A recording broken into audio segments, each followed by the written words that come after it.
wandered up and down. If you want to reach the standard of temperature, if you can no longer practice pure tranquility techniques, then it's called being too big to get rid of. Force while walking, sitting, first lying down. At the mechanical device. You need to circulate your vital energy functions. And then he looked at Xiao Xinyu. According to Xiao Xinyu's words, right now, Luo Nan's current cultivation was shackled by external techniques. You're a carrier.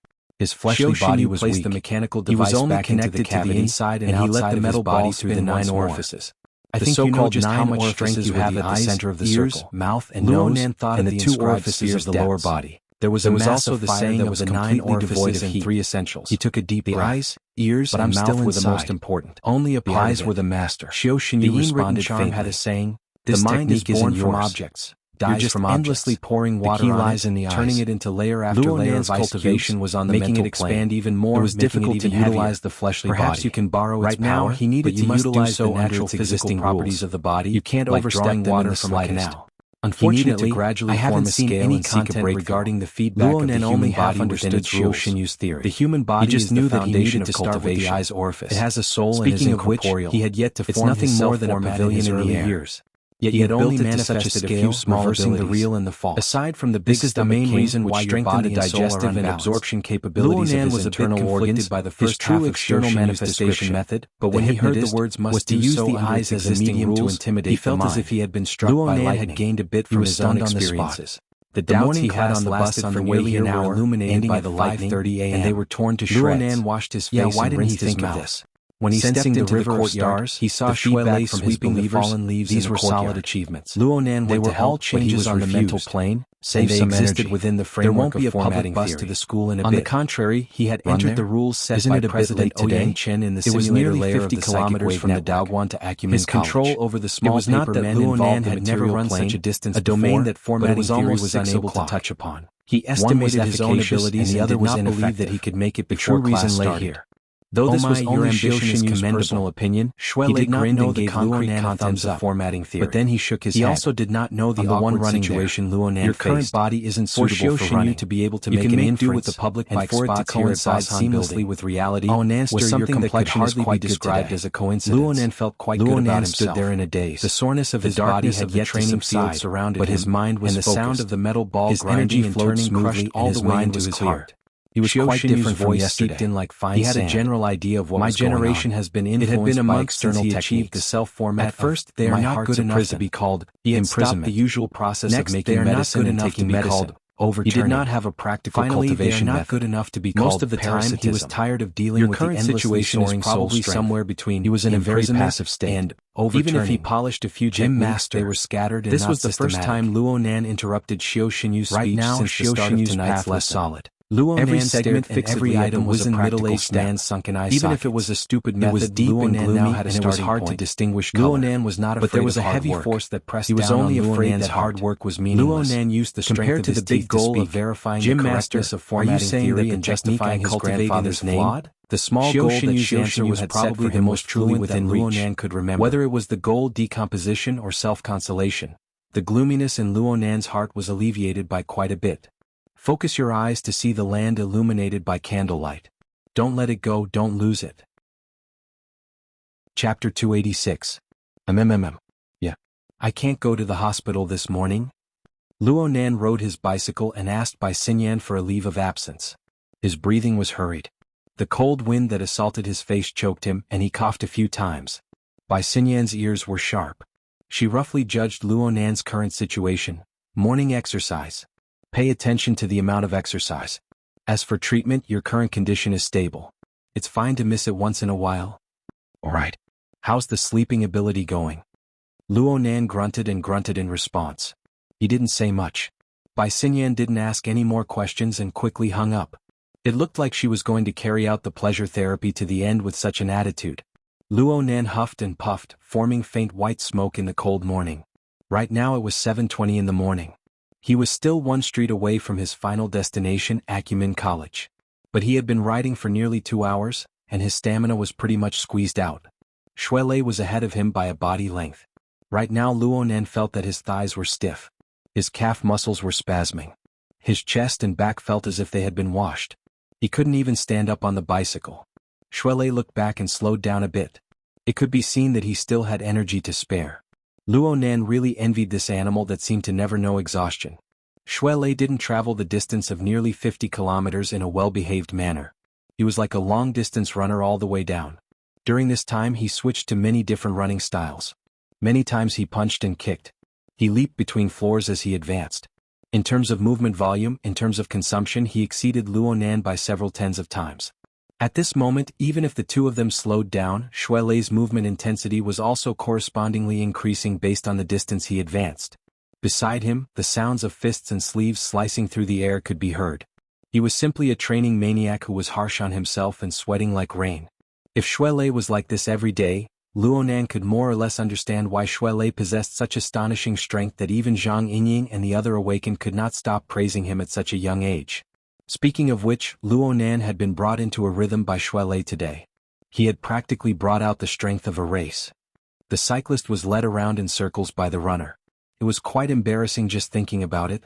Finally, Shui Lei's morning exercise came to an end. He stopped and let out a long breath before switching to a brisk walk. Perhaps it was because he felt Luonan's gaze that he turned his face. Nanster, don't be offended. It's not good to talk when I'm training. Indeed, Shuelei hadn't spoken a single word along the way, which was quite different from his straightforward and talkative personality. It's nothing. It's pretty good this way. Luonan was truly impressed. He was also deeply moved. How can you not put in effort when it comes to practicing martial arts? Shuelei didn't immediately speak. He sized Luonan up and down a few times. Then he grinned and said, "The gym master often says that luck is number one in martial cultivation. If you can't grasp your luck, then don't mention anything else." Luonan went, He really couldn't think of any connection here. He couldn't help but ask, "What's the theory behind this?" The dojo master once used breathing as an example and talked about it. Let me tell you about it. Shuelei shook his head and said, "The human body has respiration and metabolism, and so does the world. We are insignificant and short-sighted. We can only see what's in front of us, concentrating on our own breath and breath. The breath of the world needs to be sought in the hazy long river of time. We are unable to see the flow of time. It's very difficult for us to coordinate our breathing with the breathing of the world. But we can be sailors. We can use our bodies as boats. We can use fine operations to ensure that we don't miss the slightest bit of wind direction and water flow within the waves of the long river of time. In the end, we can use the breath of the world to assist the breath of a single person. Whether it's going with the current or against the waves, the speed of a boat is faster than the speed of water. This is the true meaning of cultivation. Within this, wind direction and water flow are luck. Sand can be gathered to form a tower. Wood can be gathered to form a forest. Small forces can be gathered to become great forces.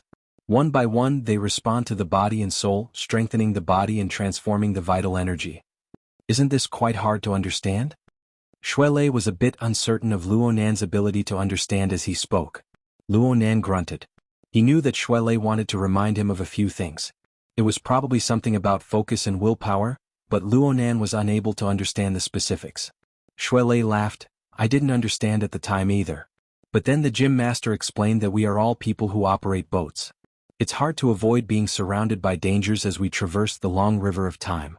In the olden days, when a fisherman on a river encountered a rapids and dangerous shoals, the boat would be destroyed and the people would die.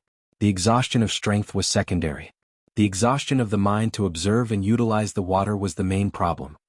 Practicing martial arts and cultivating may seem like tempering one's strength, but in reality, it tempers the willpower. It tortures the mind. Whether it's ordinary training or facing enemies in battle, the mind comes before the energy, and the energy comes before the strength. And the weight of the exhaustion should be lower. That's the only reasonable thing to do." Luonan looked at Shuelei. This time he finally confirmed it. Wasn't he the type of person that Shuelei spoke of? Wasn't he the type of person who consumed far more physical strength than mental strength?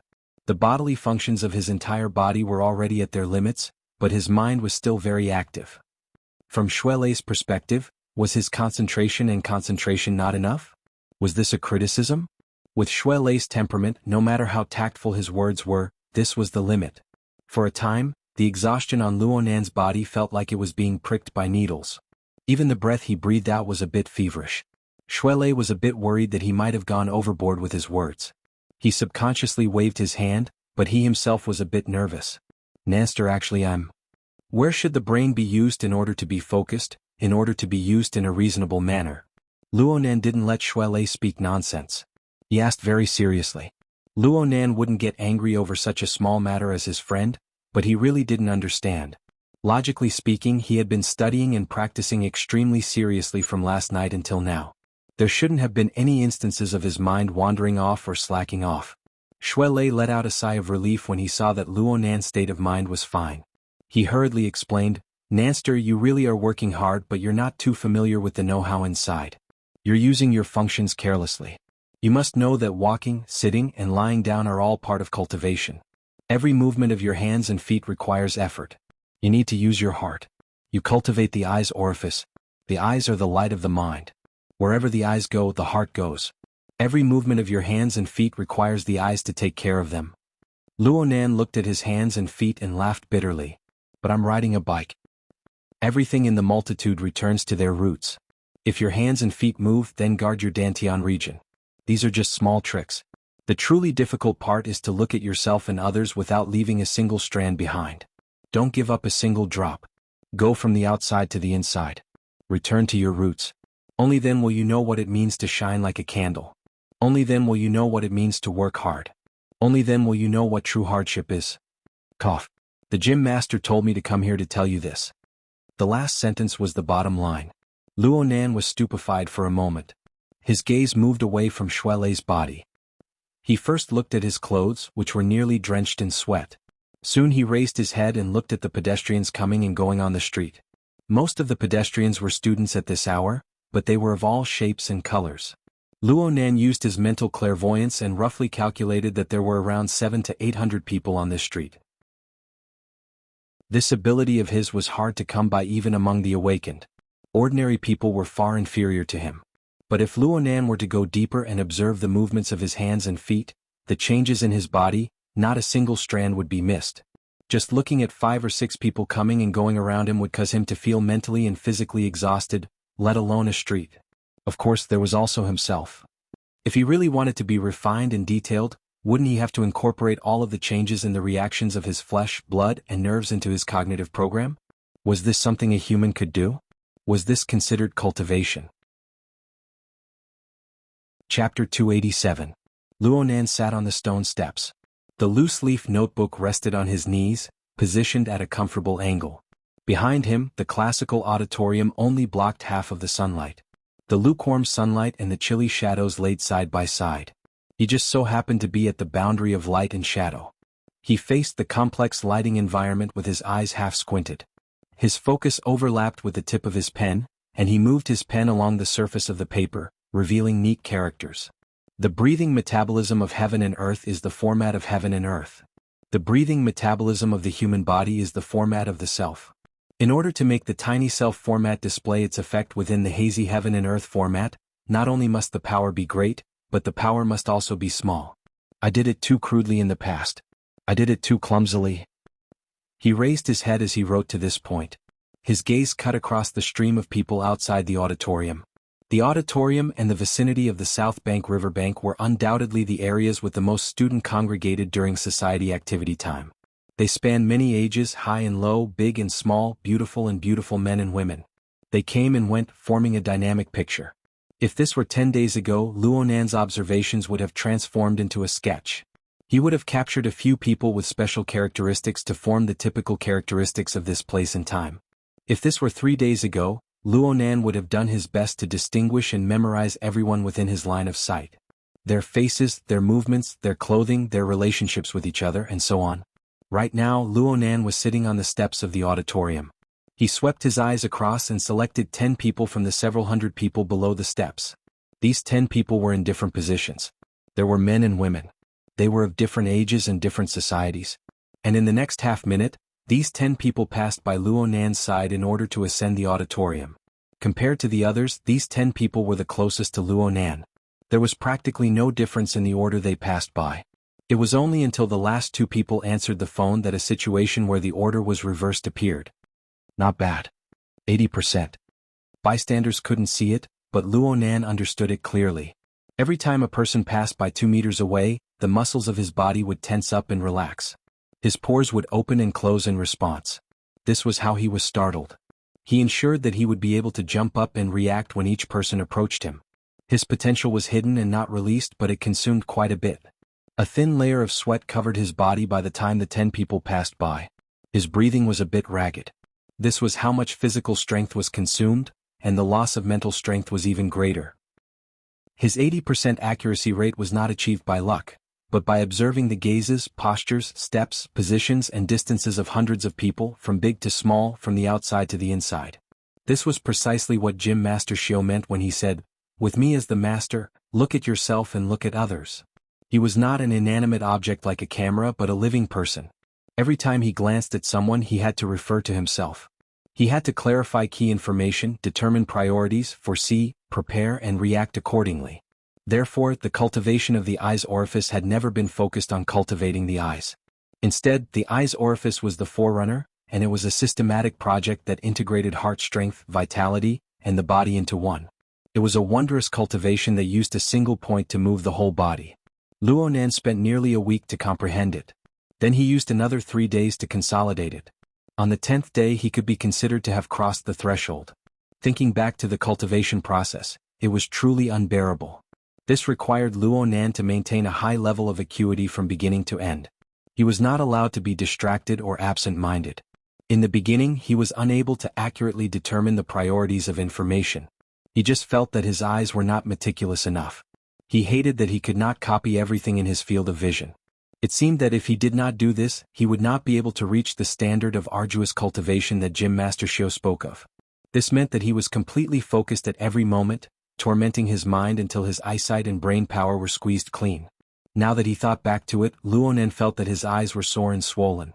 He reflexively wanted to shed tears, or he might as well just close his eyes, lie down and sleep. This was the greatest joy in the world. When Bai Xinyan saw Luo Nan in this state, she completely cancelled her Frost River waterway training. According to her, Xiao Xinyu's torture was more effective than any consumption of energy. If Luo Nan continued to burn like this, Luo Nan would not be able to last until Dr. Clay, who had repeatedly delayed his trip, arrived at Xia City. Luo Nan now knew that he had taken a detour, but Gym Master Xiao had lightly said that beginners shouldn't be afraid of going overboard. It was possible to want to be neutral, to foresee the extremes, and to measure the increase and decrease.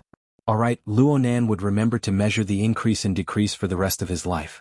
Luo Nan flipped his notebook forward to the flexible e-ink screen. He opened the statistical form and added the results of this training.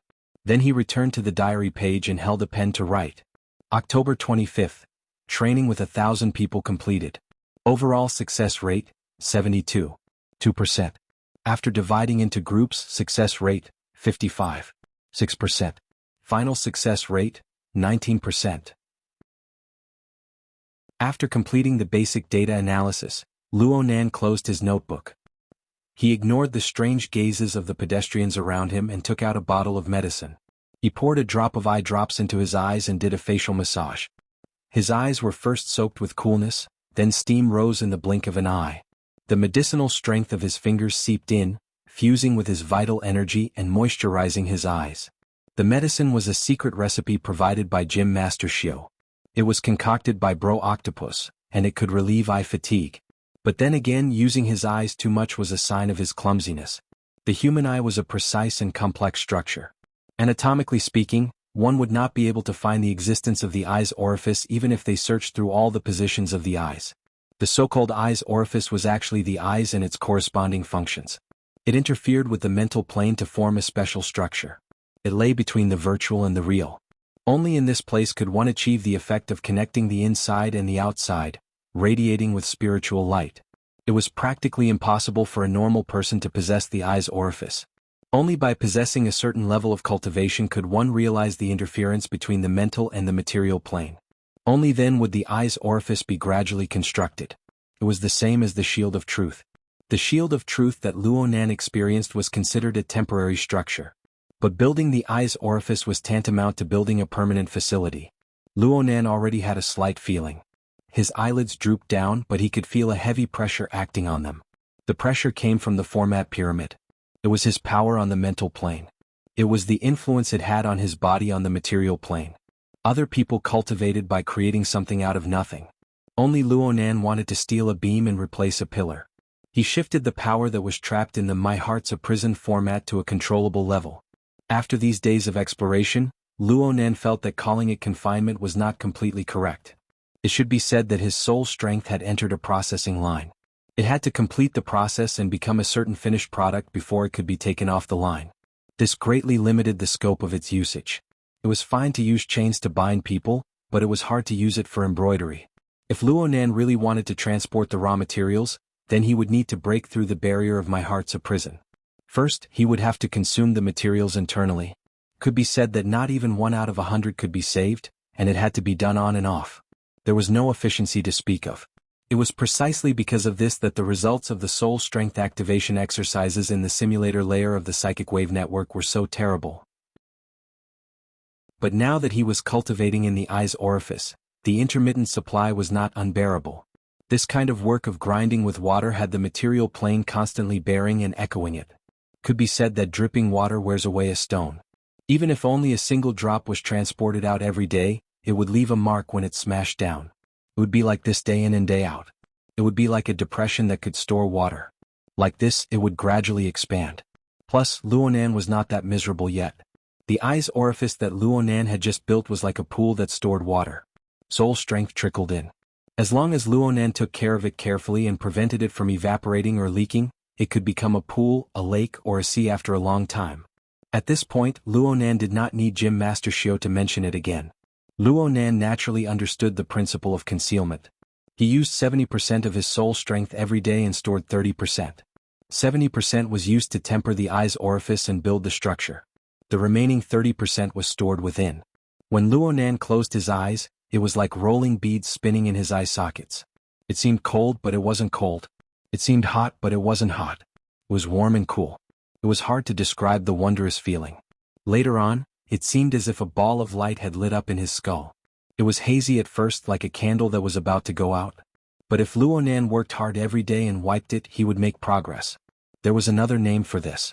One heart lantern, a candle illuminating the 9 underworlds. Gym Master Xiao had said that when the heart lantern probed and illuminated the inner organs, Luonan would have achieved minor success in the eye's orifice. At this point, the eye's orifice had truly set up a platform. It had an outline. It was no longer a mirage or the ravings of a madman. Luonan didn't like to open his eyes because of this, especially when he was alone. He would droop his eyelids and feel the moist, warm and cool feeling of the glimmering candlelight. It was truly a good feeling. He sat there, seemingly in peace yet not awake. His eyes could not see anyone and he did not deliberately use his mental senses. Yet the pedestrians that passed by him all left behind faintly discernible traces on his body. When the heart lantern shone, the traces were revealed. Sometimes Luonan felt that he was like a spider. He used this marvelous method to weave an incorporeal web. The multitude of living beings, as long as they passed through, would give him a stir, and he would respond accordingly. In comparison, clairvoyance on the mental plane had a greater range and a deeper level, but it definitely did not have such a direct and pure reaction mechanism. Luonan's shoulders suddenly slumped, but he was a step too late. Shuelei pressed down on him from behind, and the feeling of a spider weaving a web instantly shattered. The bug was too big. Did you use mental senses? No. Luonan's reaction failed. He was a bit depressed, but he still narrowed his eyes and responded with a single word in a bad mood. Then you can see me coming from behind? The heart lantern of the eye's orifice illuminates oneself and others. It's only been a few days. Beginners need to smelt their thoughts, open their flesh and bones, and build their foundation in 100 days. I used 2 months back in the day. Even Shuelei was a bit envious when he saw Luonan's progress. I haven't succeeded yet, and I have a foundation. The gym master said it earlier. Even if your foundation is deep, you are mostly affected by external techniques. Your body is weak. It's easy to understand, but it's harder to achieve than a normal person. Today is the 25th. You can see signs within 10 days. You're a genius. It's not that exaggerated. I can still borrow a bit of strength. Luonan had a self-knowledge that was hard for bystanders to understand. Speaking of which, it was quite a coincidence. An electric chain suddenly cut through his mind at this very moment. It flashed and disappeared, but it stirred up his thoughts.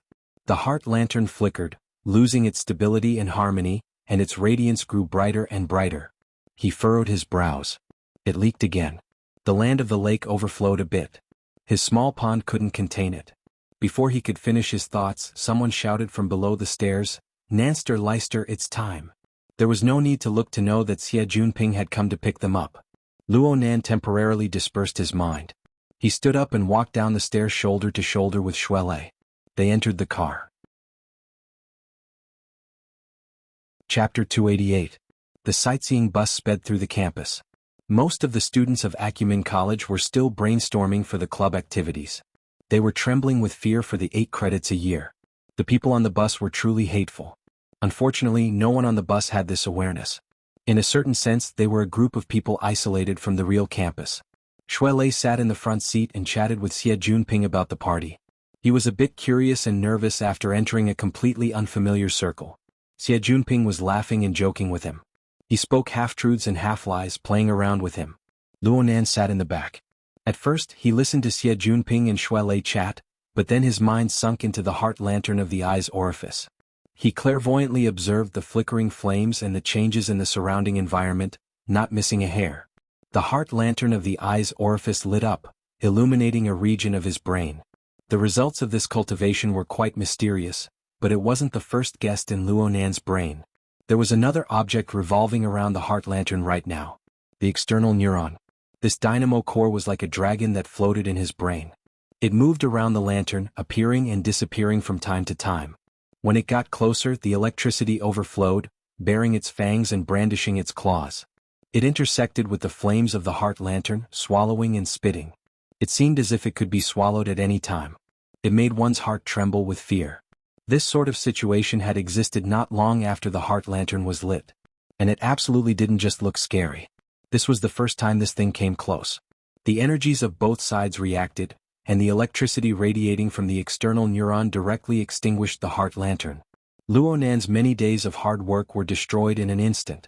Similar situations occurred 7 times in a row, tormenting Luo Nan until he began to doubt his life. In the 8th round, when he was close to despair, the electricity directly entered the heart lantern. It strongly fueled the ignition, illuminating everything with light. The amount of growth this time was 10 times more than the sum of his hard-earned savings. Over the next few days, the external neuron would come every time he finished cultivating in the eye's orifice. It would bombard the heart lantern with electricity. Luo Nan's goal of 1,000 people per day was to form groups of 100 people. He cultivated in 10 groups every day, and this lightning dragon would appear 10 times. Though it was never extinguished, sometimes the tyrannical electricity would greatly dampen the brightness and harmony of the heart lantern. If Luo Nan hadn't strengthened it a few times in between, Luo Nan's progress would have been unsightly. It was for this reason that Luo Nan admired Xuelei. Luo Nan felt rather complex feelings toward Xuelei. Don't look at his current progress as being delightful. In fact, it's all over again and again. Should I look at it after cultivating tomorrow? Perhaps it would completely collapse. Luo Nan had been in the Daoguan for a few days. He had long since understood the heart lantern. The first few times the heart lamp was extinguished, it was fortunate that his cultivation was shallow and the backlash was not strong. It only took him 2 more days of effort. But now, if the heart lamp were to be extinguished once more, the damaged structure of his eyes and his mind and willpower would have to be restored. He would have to think about it for a year and a half. It was as if there was a bomb hidden in his brain that could explode at any time, and he was the one who put it in his brain. Luodong School. Through. Was. Luoyang Academy, Qin and Star. He said. Lu.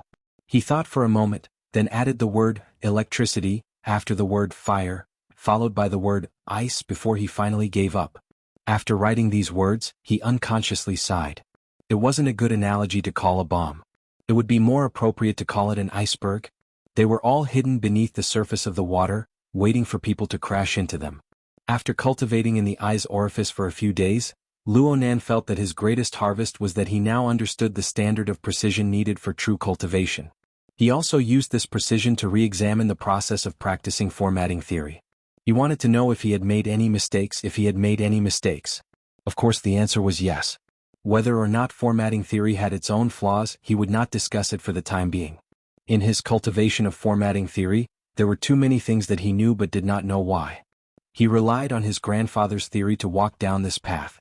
Many small details were determined by his own laws. This was why Xiao Xinyu had labeled him an external law, and had trapped him in a cage. The current situation faced by the heart lantern of the eye's orifice was the death Luo Nan brought upon himself. The use of the external neuron's void depository function originated from Elder Mo Luan of the Blood Flame Order. At the time, Luo Nan's soul strength was growing explosively. The imbalance between his body and soul intensified, and he did not know how to deal with it. It just so happened that the wraith sign had occupied the magpie's nest and was lurking by Mo Luan's side. Luo Nan used the wraith sign as his eyes and ears. He referred to Mo Luan's methods against the soul envoy and took the initiative to pull apart the distance between his body and soul. His soul and body seemed to be joined, but they weren't.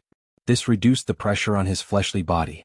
This method was indeed effective, but there were many repercussions. It caused Luo Nan to be sensitive and have many dreams. His mind was absent-minded. Later, Luo Nan discovered that the external neuron had the void depository function. When his soul was entrusted to it, it was like entering an empty world. There were no distracting psychic waves. Later, the wraith sign hunted and created a disturbance. He relied on the external neuron to cushion the pressure, saving his life. Since then, Luonan had always entrusted his soul to the external neuron to reduce the pressure. He gradually grew accustomed to it.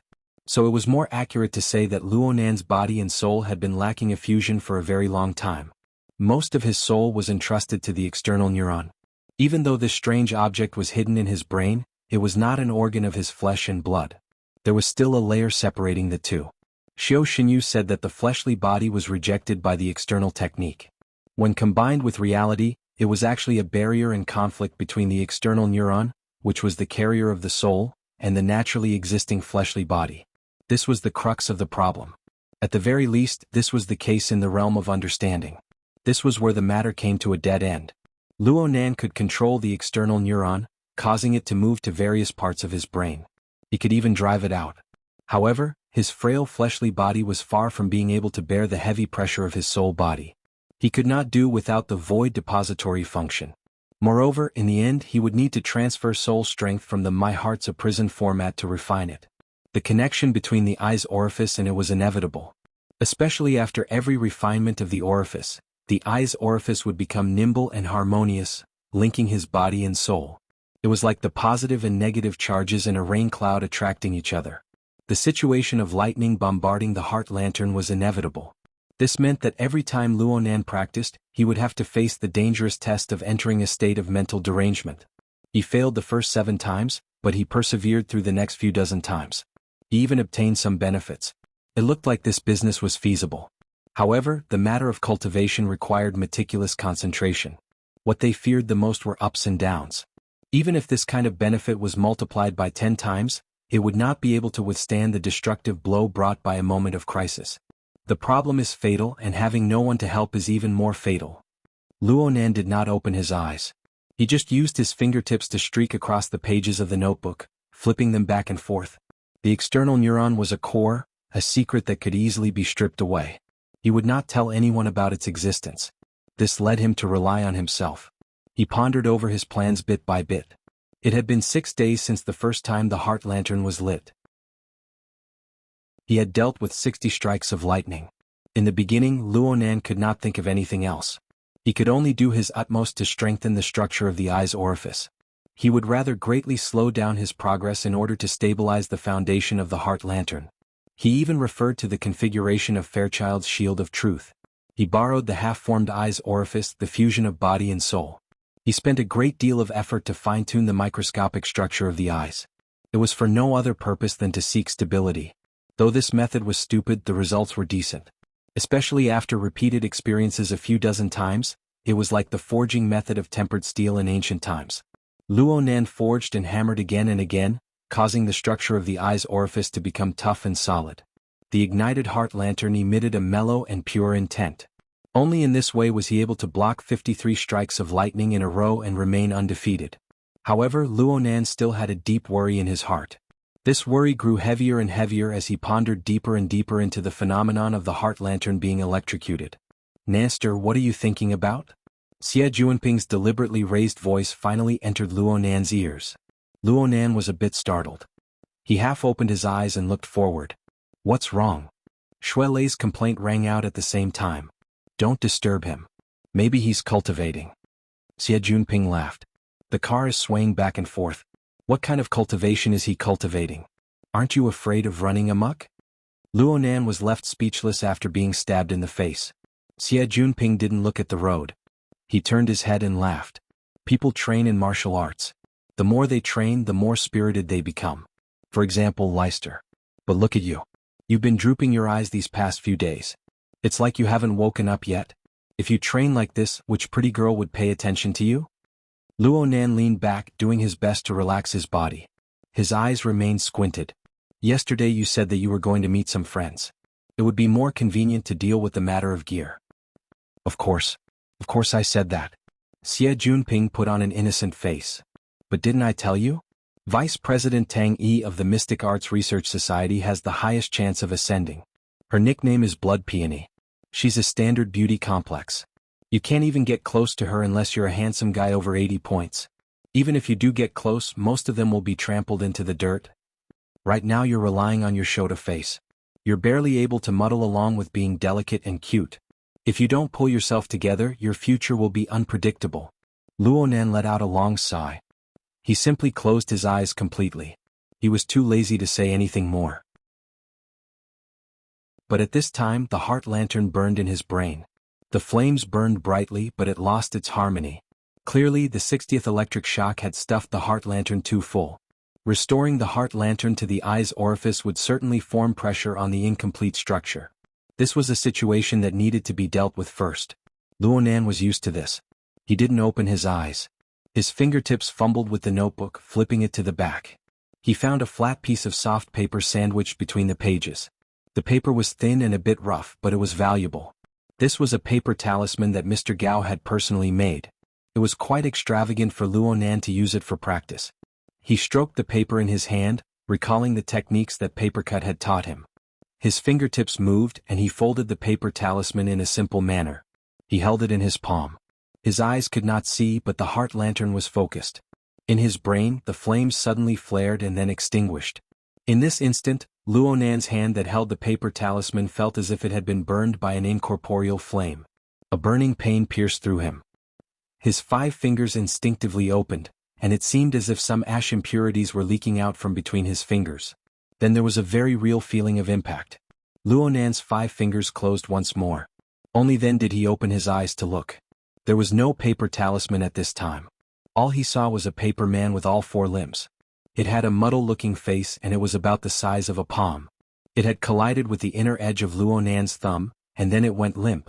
The open car frame sent a cool breeze over, and the paper man's hands and feet shook. There was no other reaction besides this.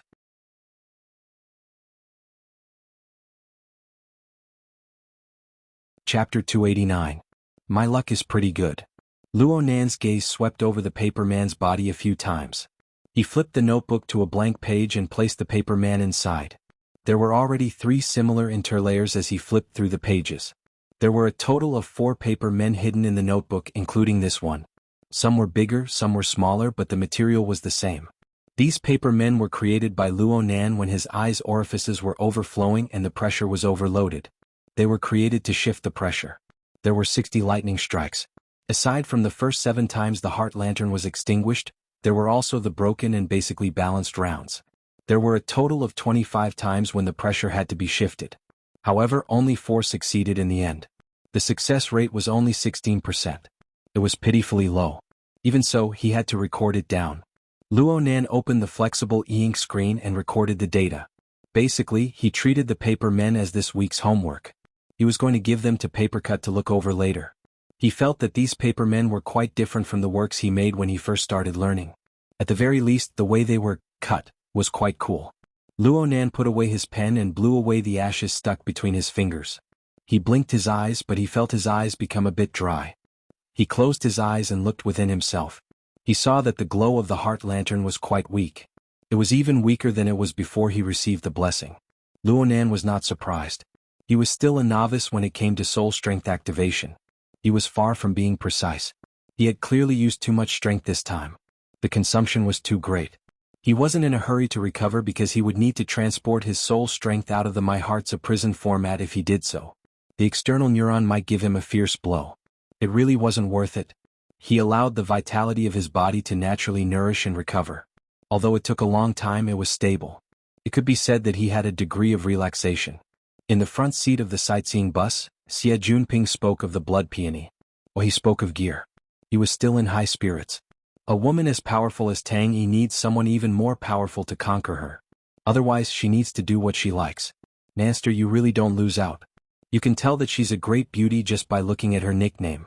Today is the 25th. The 30th is Monday's gear auction. Time is tight and the task is heavy. I can't drag this out any longer. Luonan raised his leg and kicked the front seat, giving Xie Junping a warning. Then he changed the topic to a normal direction. Do you have any idea of the base price for both sides? There is no definite news at the moment, only rumors. Xie Junping shrugged his shoulders. Sissy Du's face is covered in dirt and he's been kicked out of his house. His connections in the society have been cut off by quite a bit. He only mentioned it briefly, saying that the backer behind the Mystic Arts Research Society wants to cooperate with the Construction Society. Cooperation? That's impossible, right? Luonan was quite surprised. Wasn't the Order of Justice behind the Mystic Arts Research Institute? Behind the Construction Society was the Rainbow Fund, which was equivalent to Quantum Corporation. What was the point of putting these two families together? Isn't capital something that can change at will? However, it was rumored that the main reason was because the Mystic Arts Research Society had changed their financial backer. It used to be a religious group, but now it had changed to a research fund. It was quite famous. Oh, I mean in our circle, LCRF. Life Cycle Research Fund. Hey, you've heard of it? Xie Junping was very surprised and turned to look at him. I thought you didn't care about these things. I just heard about it. In the next 2 days. Luonan spent most of his energy on the heart lantern of the eye's orifice over the past 10 days, but the training courses arranged for him by the society were still ongoing. Aside from Crag Burst and Red Fox's practical courses, several courses had to be adjusted back due to interference power. Luonan also persisted in studying the related theories of the Soul Strength Activation Techniques course. He would occasionally do experiments to adjust. Otherwise, the small paper man in his notebook would not exist. Luonan's reaction to the information about the Life Cycle Research Fund was lightning fast. This was because the fund was mentioned in He Yuan's world order inside and outside the Psychic Wave Network and Bamboo Pole's notes on major characters of the world. On the surface, it was funded and established by a few top tycoons. Its main investment direction was the classical direction of human life extension. It was an important investment fund in the field of biology, and it was a large financial backer of many important biological laboratories. However, the fund had close ties with the political and military circles of the inner world. It was practically an open secret. The fund also cooperated with various powers of the inner world. Many important projects were listed there, including the Frost River waterway, which Luonan was very familiar with. Strange. Luonan raised his head and leaned against the back of his chair. He stared blankly at the sky. The Life Fund, Quantum Corporation, and the previous order are all interested in gear. What? He asked himself this question, not expecting to receive an answer. He never expected that Xie Junping would immediately follow up. Sissy Du said that gear's architectural structure is very suitable for carrying out mysterious rituals. In the past, the Order Club was also known as the Ritual Society by people in the circle. Acumen College's fraternity and sorority societies have held initiation ceremonies here several times. They even had drug parties and the like. It's said that the effects here are much stronger than outside. Xie Junping had been speaking casually, but he turned his head and saw Luonan frown. He hurriedly stopped talking. But after a long while he couldn't help but say, "It's me. I also think it's a bit interesting. It's especially comfortable over there. My brain works fast and my eyes and ears are sharp. Also, sometimes I can see things even without opening my eyes. Transparent. Master, tell me, am I going to rush towards superpowers?" Luonan was speechless. He didn't know how to respond. Xie Junping's interest was piqued. "I didn't realize it before, but I've been interacting with Sissy Du these past few days. He's really an interesting fellow. His stomach is filled with goods, and the fields he's come into contact with are very diverse and very interesting. Alright, are you two free on Sunday?" Sissy Du said that there's some Starry Sky Club that holds a mystic arts salon every Sunday. There are many people with abilities inside. It's very interesting. How about we go take a look? I don't understand anything about the mystic arts." Shuelei responded awkwardly. His horizons had been greatly broadened during this time. His understanding of the inner world grew deeper and deeper. He was already pondering about joining the Wilderness Explorers Society. How could he possibly go to that completely unreliable so-called mystic arts salon? "Master, I've already contacted them on Sunday. I'm going to send them over for repair." Luonan also declined the invitation. And this was the truth. He really was going to the repair center. Xie Junping was a bit disappointed. "Then forget it. I wanted you guys to help me take a look." I was just saying. Shuelei turned to look at Luonan. His eyes probably said, "This bro doesn't know anything?" Luonan shook his head slightly. Xie Junping certainly knew that Luonan possessed a certain superpower. Xie Junping was quite reverent towards this, and he was also a bit curious. Luonan didn't take the initiative to talk about it. After all, there were differences in their circles. It was hard to understand without personal experience. It would only cause confusion in one's heart. But thinking deeper, Xie Junping had a place in the format pyramid. Xie Junping was a believer even if he was a level 1 apprentice, and the strict rules of the format pyramid could still affect him. Luo Nan thought about his own hardships and felt that he really needed to carefully examine Xie Junping when he had the time. This was to prevent this friend of his from receiving any negative impacts. Now wasn't the best time to discuss this sort of thing. Luo Nan's thoughts spun and he thought of something else. He said to Shuelei, "Did you bring that thing over?"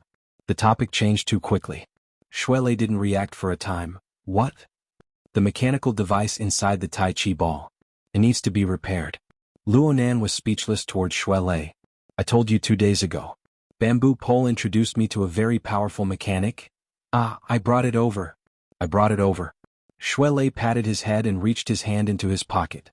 He felt empty and this big guy could only laugh awkwardly. I stuffed it into the locker this morning. I forgot to take it out. Should I go get it now? Forget it. You can give it to me tomorrow morning. Though Xie Junping didn't understand what the two were talking about, he looked all around and said, "Is the main locker room in the South 2 district? We're in the South 1 district. It's not that far. There's no harm in going over. Let's change hands early so that we don't forget tomorrow. Your memory has been like that for the past few days." That's fine. Luo Nan and Shuelei both agreed. But after a brief pause, Luo Nan found Xie Junping's words strange. What's wrong with my memory? Xie Junping made a U-turn as he chuckled. I told you a long time ago that Jim Archbishop Xiu's disciple has amazing abilities. Bring me to pay my respects and learn some kung fu. Neither of you remember. The two, who had been rebuked, glanced at each other. They were both a bit embarrassed. Actually, it wasn't that their memories were bad. It was just that after Shuelei mentioned it, Xiu Xinyu had rejected him with a single word. There was no room for discussion. Xiu Xinyu's straightforward attitude made Luo Nan feel a bit overwhelmed by the favor. That's right. This was the feeling. Why did Gym Master Xiu agree to teach him kung fu so easily back then? The sightseeing bus stopped outside the main locker room amidst the stuttering responses of the two ability users. Shuelei hurriedly got off the bus to retrieve the item. Luo Nan and Xie Junping chatted here and there, but the topic of gear never strayed away. Halfway there, Luo Nan subconsciously turned on his flexible e-ink screen.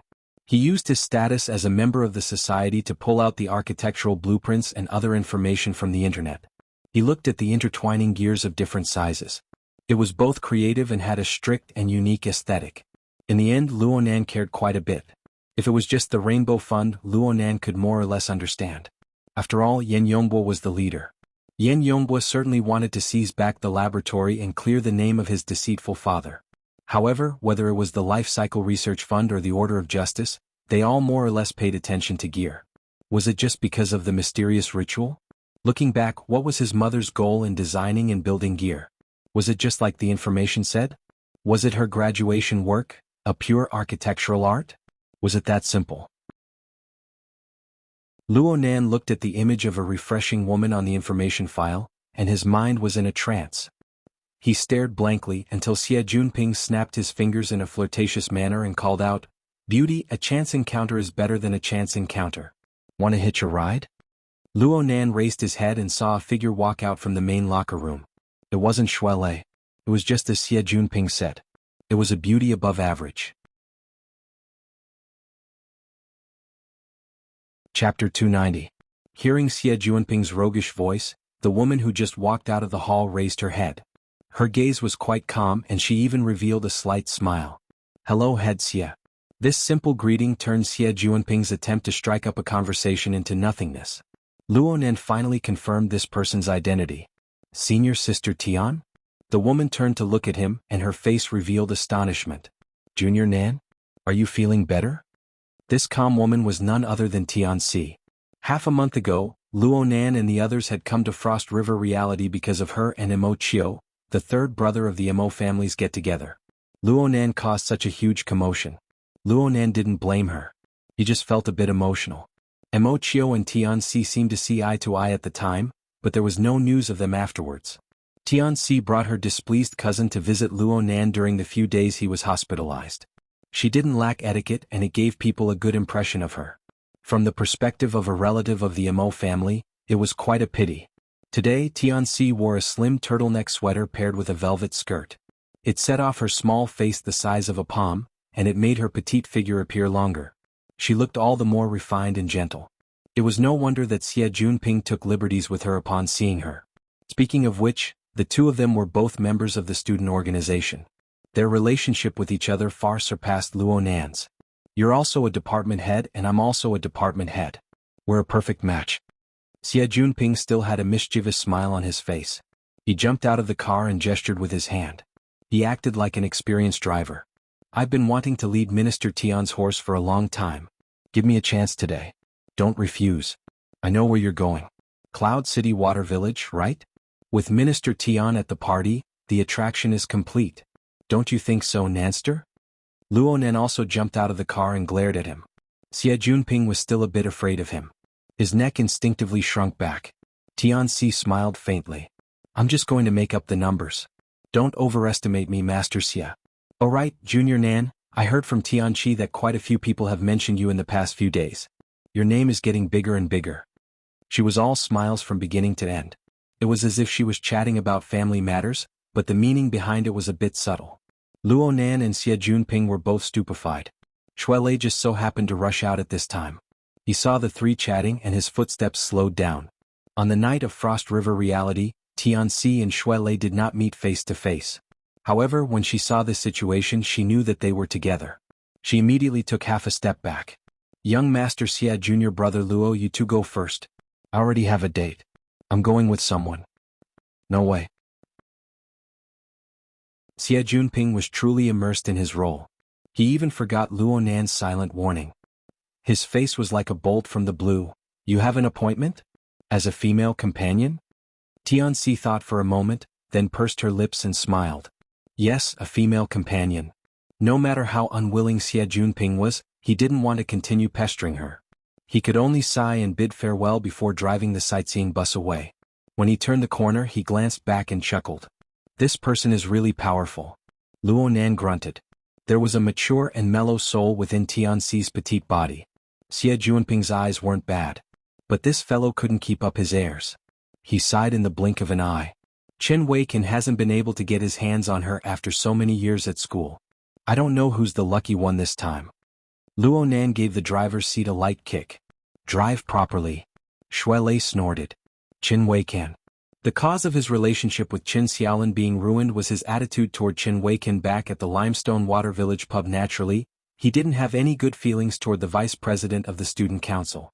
Especially 10 minutes later, when the bus drove past the Limestone Water Village pub, Shuelei returned to his old place and his mood became even worse.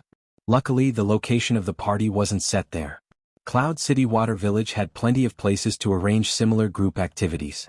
In the Pingjiang district, where the height of the buildings was relatively low, Cloud City Water Village, this super large compound building complex, was undoubtedly the most outstanding and the most eye-catching one. The main body of the compound complex was still around 15 kilometers away from Acumen College, but the derivative building area already bordered the campus. With its prosperity, it attracted tens of thousands of students and teachers. They spent their time there lingering on and forgetting to return. This was the origin of the name Acumen College's large living area. In fact, Cloud City Water Village used the same method to realize the connection with two other famous high schools in the district. And within its enormous structure was Xia City's top business college and private high school. The participants of this party came from the 5 schools covered by Cloud City Water Village. A total of 500 people were gathered. It was already a medium to large-scale party and it was quite formal. Before arriving at the venue, Luo Nan and the others had to follow the requirements of the party and change their clothes. This is quite troublesome. Also, what the hell is this? Luo Nan shook his white coat, which was clearly a size too big, in the luxurious suite reserved by Tyrant Xie. He had a baffled expression. It's work clothes. If you want to pretend to be a doctor, then pretend to be a doctor. If you want to pretend to be a Frankenstein, then pretend to be a Frankenstein. Oh, I even prepared sterile gloves. Do you want to wear them? Xie Junping waved the gloves in front of Luo Nan's eyes. He was grinning from ear to ear. Luo Nan slapped the gloves away in a bad mood and asked, "What kind of party is this? Why is it so fancy?" I sent you the electronic invitation. Didn't you see it? Luo Nan was speechless. He had been pouring his heart and soul into cultivating in the eye's orifice during this period of time. The little spare time he had was packed to the brim by the society's training. He didn't have the mental energy to care about anything else. The matter of the party was completely arranged by Xie Junping. Right now, the electronic invitation was still in an unread state in his inbox. Xie Junping chuckled. Then do it at the last minute? It's written very clearly on it. If you don't read it, don't blame me if you make a fool of yourself later. Luo Nan rolled his eyes and immediately opened the invitation from his wristband. Sure enough, the introduction was very clear. This party was of the role-playing type. Every participant had to prepare attire for a profession in society. It would be best if the attire was related to their profession and specialty. There were thousands of professions in society, but there were far fewer who had the corresponding attire with distinct characteristics. There would certainly be repetitions. The theme of today's party was called Mutual Appreciation. The invitation said that there would be interactions between people of the same profession who were role-playing. The wording was mysterious and not too serious. Luo Nan scratched his head when he saw this. He had been a nerd for many years. He was most afraid of this sort of bustle. He felt uncomfortable no matter what. Also, what kind of vile hobby did Xie Junping have? Why did he make him look like a doctor or a Frankenstein? He laughed and said, "It's a good thing I read it early. I don't need to make any special preparations." The angle he was role-playing today was that of a martial artist. It was his true self. He wore the Taoist uniform of Divine Yu Gym every day. His appearance didn't change at all. It was said that this was to advertise the Taoist gym. Being old for so long had become a habit. Even though the Taoist gym no longer recruited students, he didn't change his clothes. He was the most worry-free one. As for Xie Junping, he was the most normal. He wore formal attire, and he had added a layer of sequins to it. It was quite eye-catching.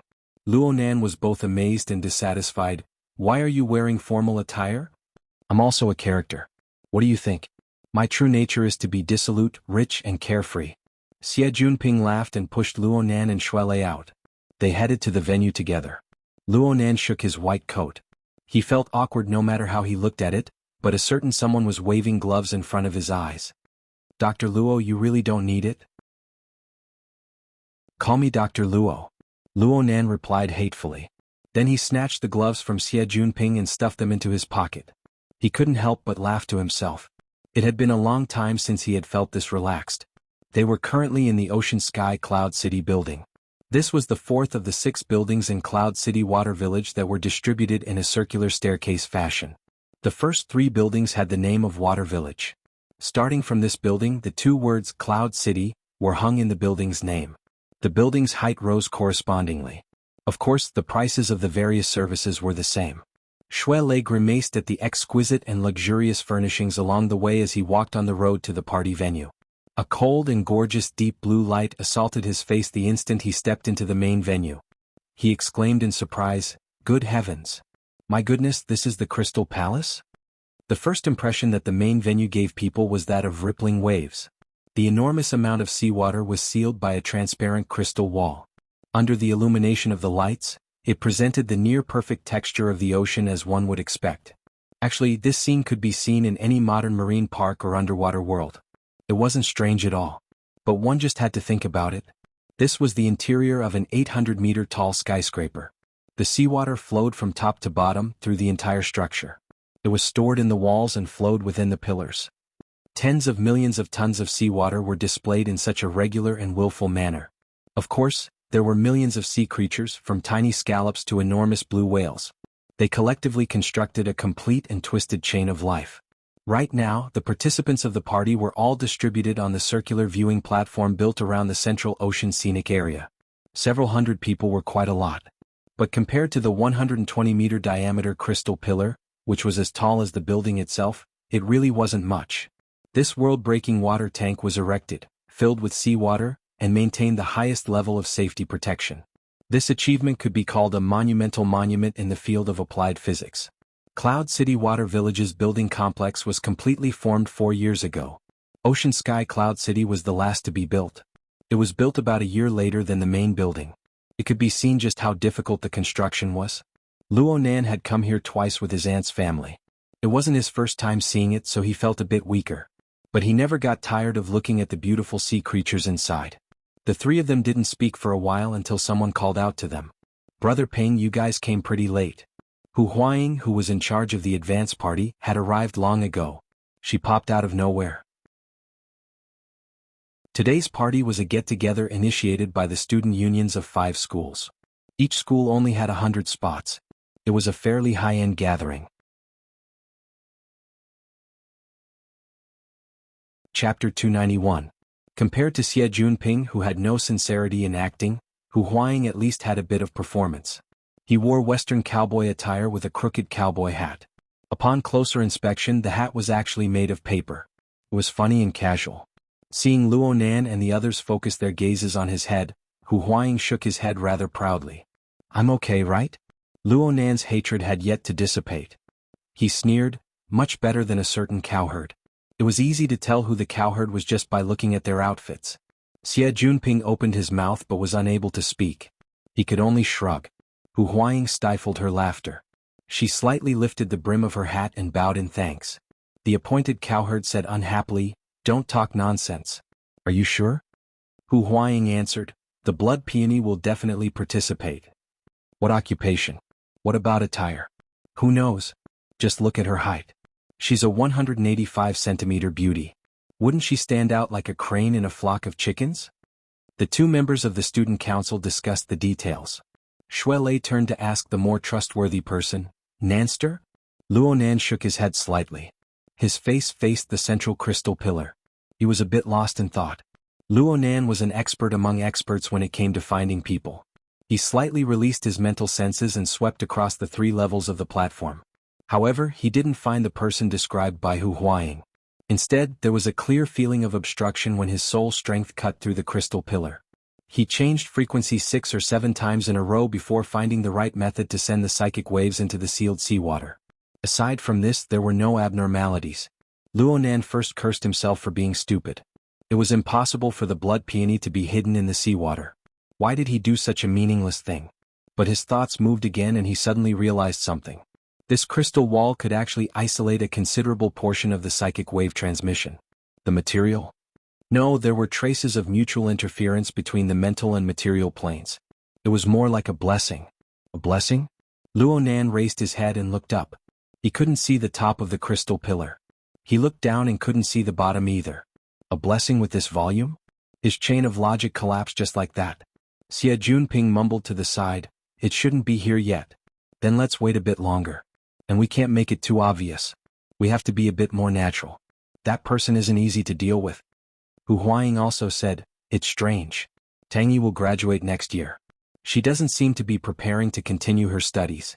What can he do by taking over the president's position? No one can guess that person's thoughts. If you could guess it, why would you need to come looking for me?" Tidying up his sequin suit, Xie Junping sighed, "If we can't find him, then let's not look for him. It might not be reasonable to deal with him directly. Let's use a roundabout way to save the country. Let's go find the master first and use him as a middleman." Xue Lei didn't understand. What's the host of the 5 schools fellowship? Somebody has to provide the space. In Ocean Sky Cloud City, the Yao family is a major shareholder. Their family's 4th young master, Yao Feng, is in Cloud City's business school. Today he booked the entire 3rd level of the platform. Xie Junping explained a few words, then grinned and said, "The Yao family used to be on the road and they also traveled by sea. Their hands are quite unscrupulous, but Yao Feng is a good person. What's even better is that his family seems to be related to Tang Yi." "You have a stake in it, right?" Hu Huaying corrected. There's even a rumor that he's a mistress of his grandfather. Anyway, he has a bit of a friendship with him." Xie Junping's voice lowered a bit. It was more or less taboo. He immediately shifted his gaze to a different angle. "I say that the key lies with Leister this time." Xue Lei blinked his eyes and pointed at his own nose. "Meh. That's you." Xie Junping reached out and wrapped his arm around Xue Lei's thick shoulders. He gave Xue Lei face to face and said, "Yao Feng is a very fanatical fighter. Of course he has high standards but low ability. But when we talk about some professional stuff, the results will certainly be quite good."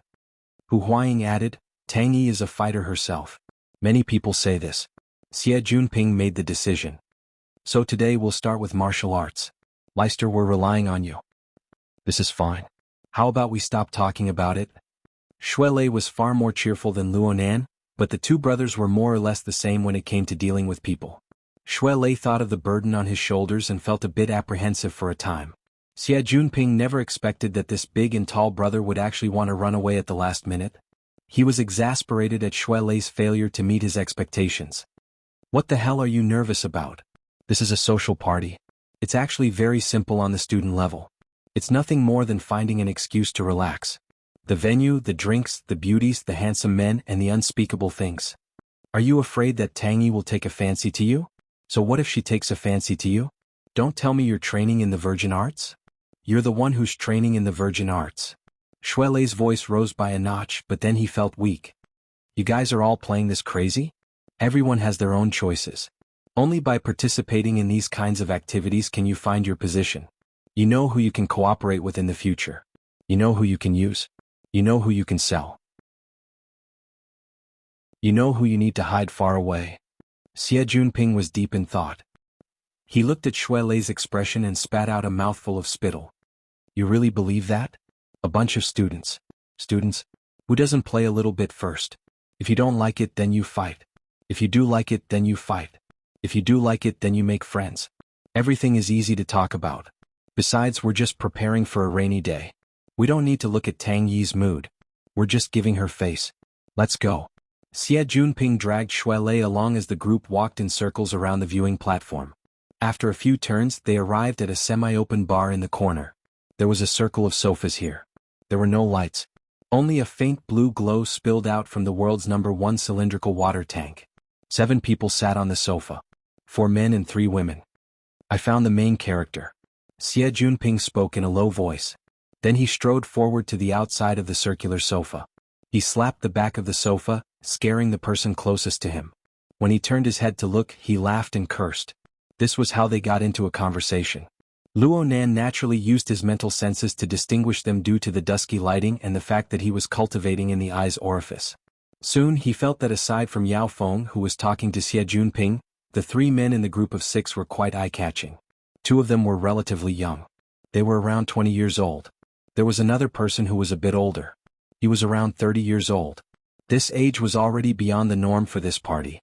Xie Junping began to introduce them. Oh, they're all best buddies who came together to play. Shuelei, a young martial artist. He's first rate. You know Frost River Reality, right? That place on Fudong Main Street. Leister was one of the last people to withdraw. Luo Nan, one of the last people to withdraw. He's an extremely outstanding psychologist. He's also my savior. Luo Nan listened with complex emotions. It was rare for Xie Junping to think of these words to brag to the 2 of them. But what the hell was a psychologist? On the other side, Yao Feng was muttering to himself. Why did Xie Junping, who always brought a sexy female companion, suddenly change? But his attitude was still very cordial. He took the initiative to stick his wristbands together and exchange contact information. In the end, Yao Feng turned his head to introduce Luo Nan to the people on this side. It was at this time that someone spoke. Frost River Reality? That's interesting. My sister is stingy. No one can give me a proper explanation for that mess. Why don't you guys give me a proper explanation? The person who spoke was one of the 3 men Luo Nan had paid attention to. He sat in the innermost position and wore a military uniform. It was true that being a soldier was a profession, but it was unavoidable that an ordinary person would be suspected of breaking the law if they wore it. This person didn't sit properly. His arms were resting on the back of the sofa, taking up quite a bit of space. He had a sloppy appearance. Xie Junping was displeased to see such a tone. He had always been the one to display it for others to see. When had he ever enjoyed it himself? Xie Junping could feel the arrogance in the other's words.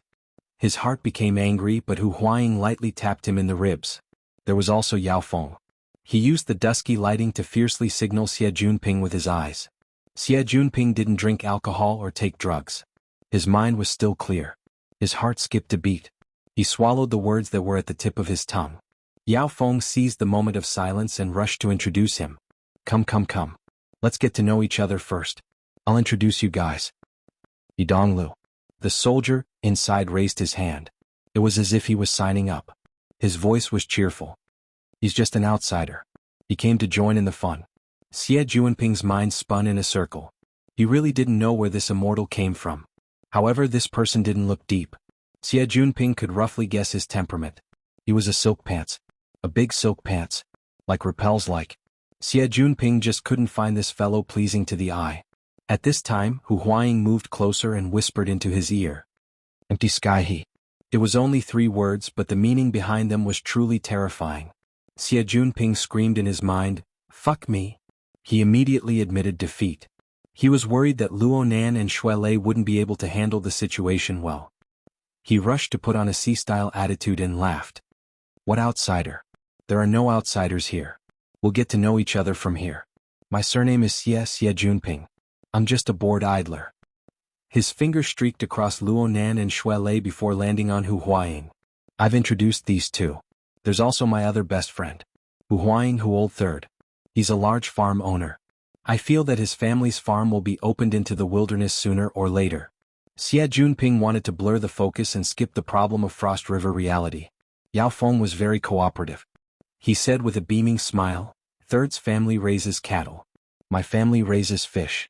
We're all friends of the older generation." Hu Huaying raised her paper hat in greeting. He Donglu laughed very happily from the seat inside the ring-shaped sofa. "It really is a coincidence.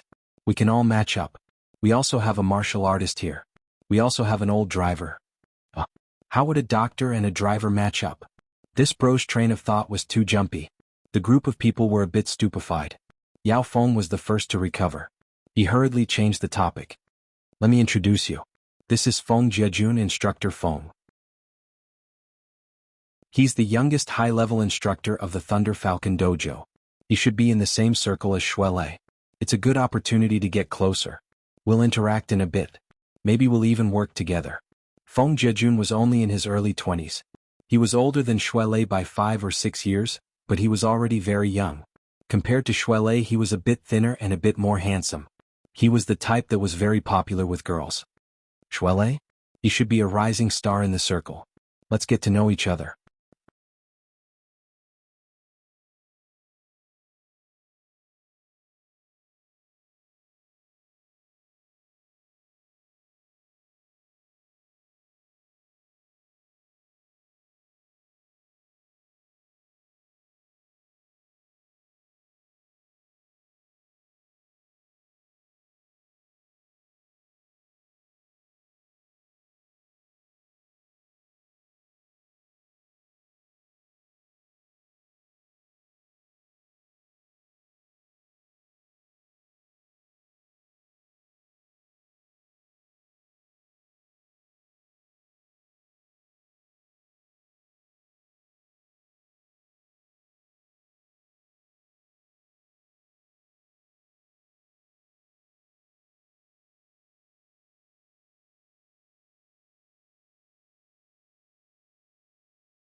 Chapter 292.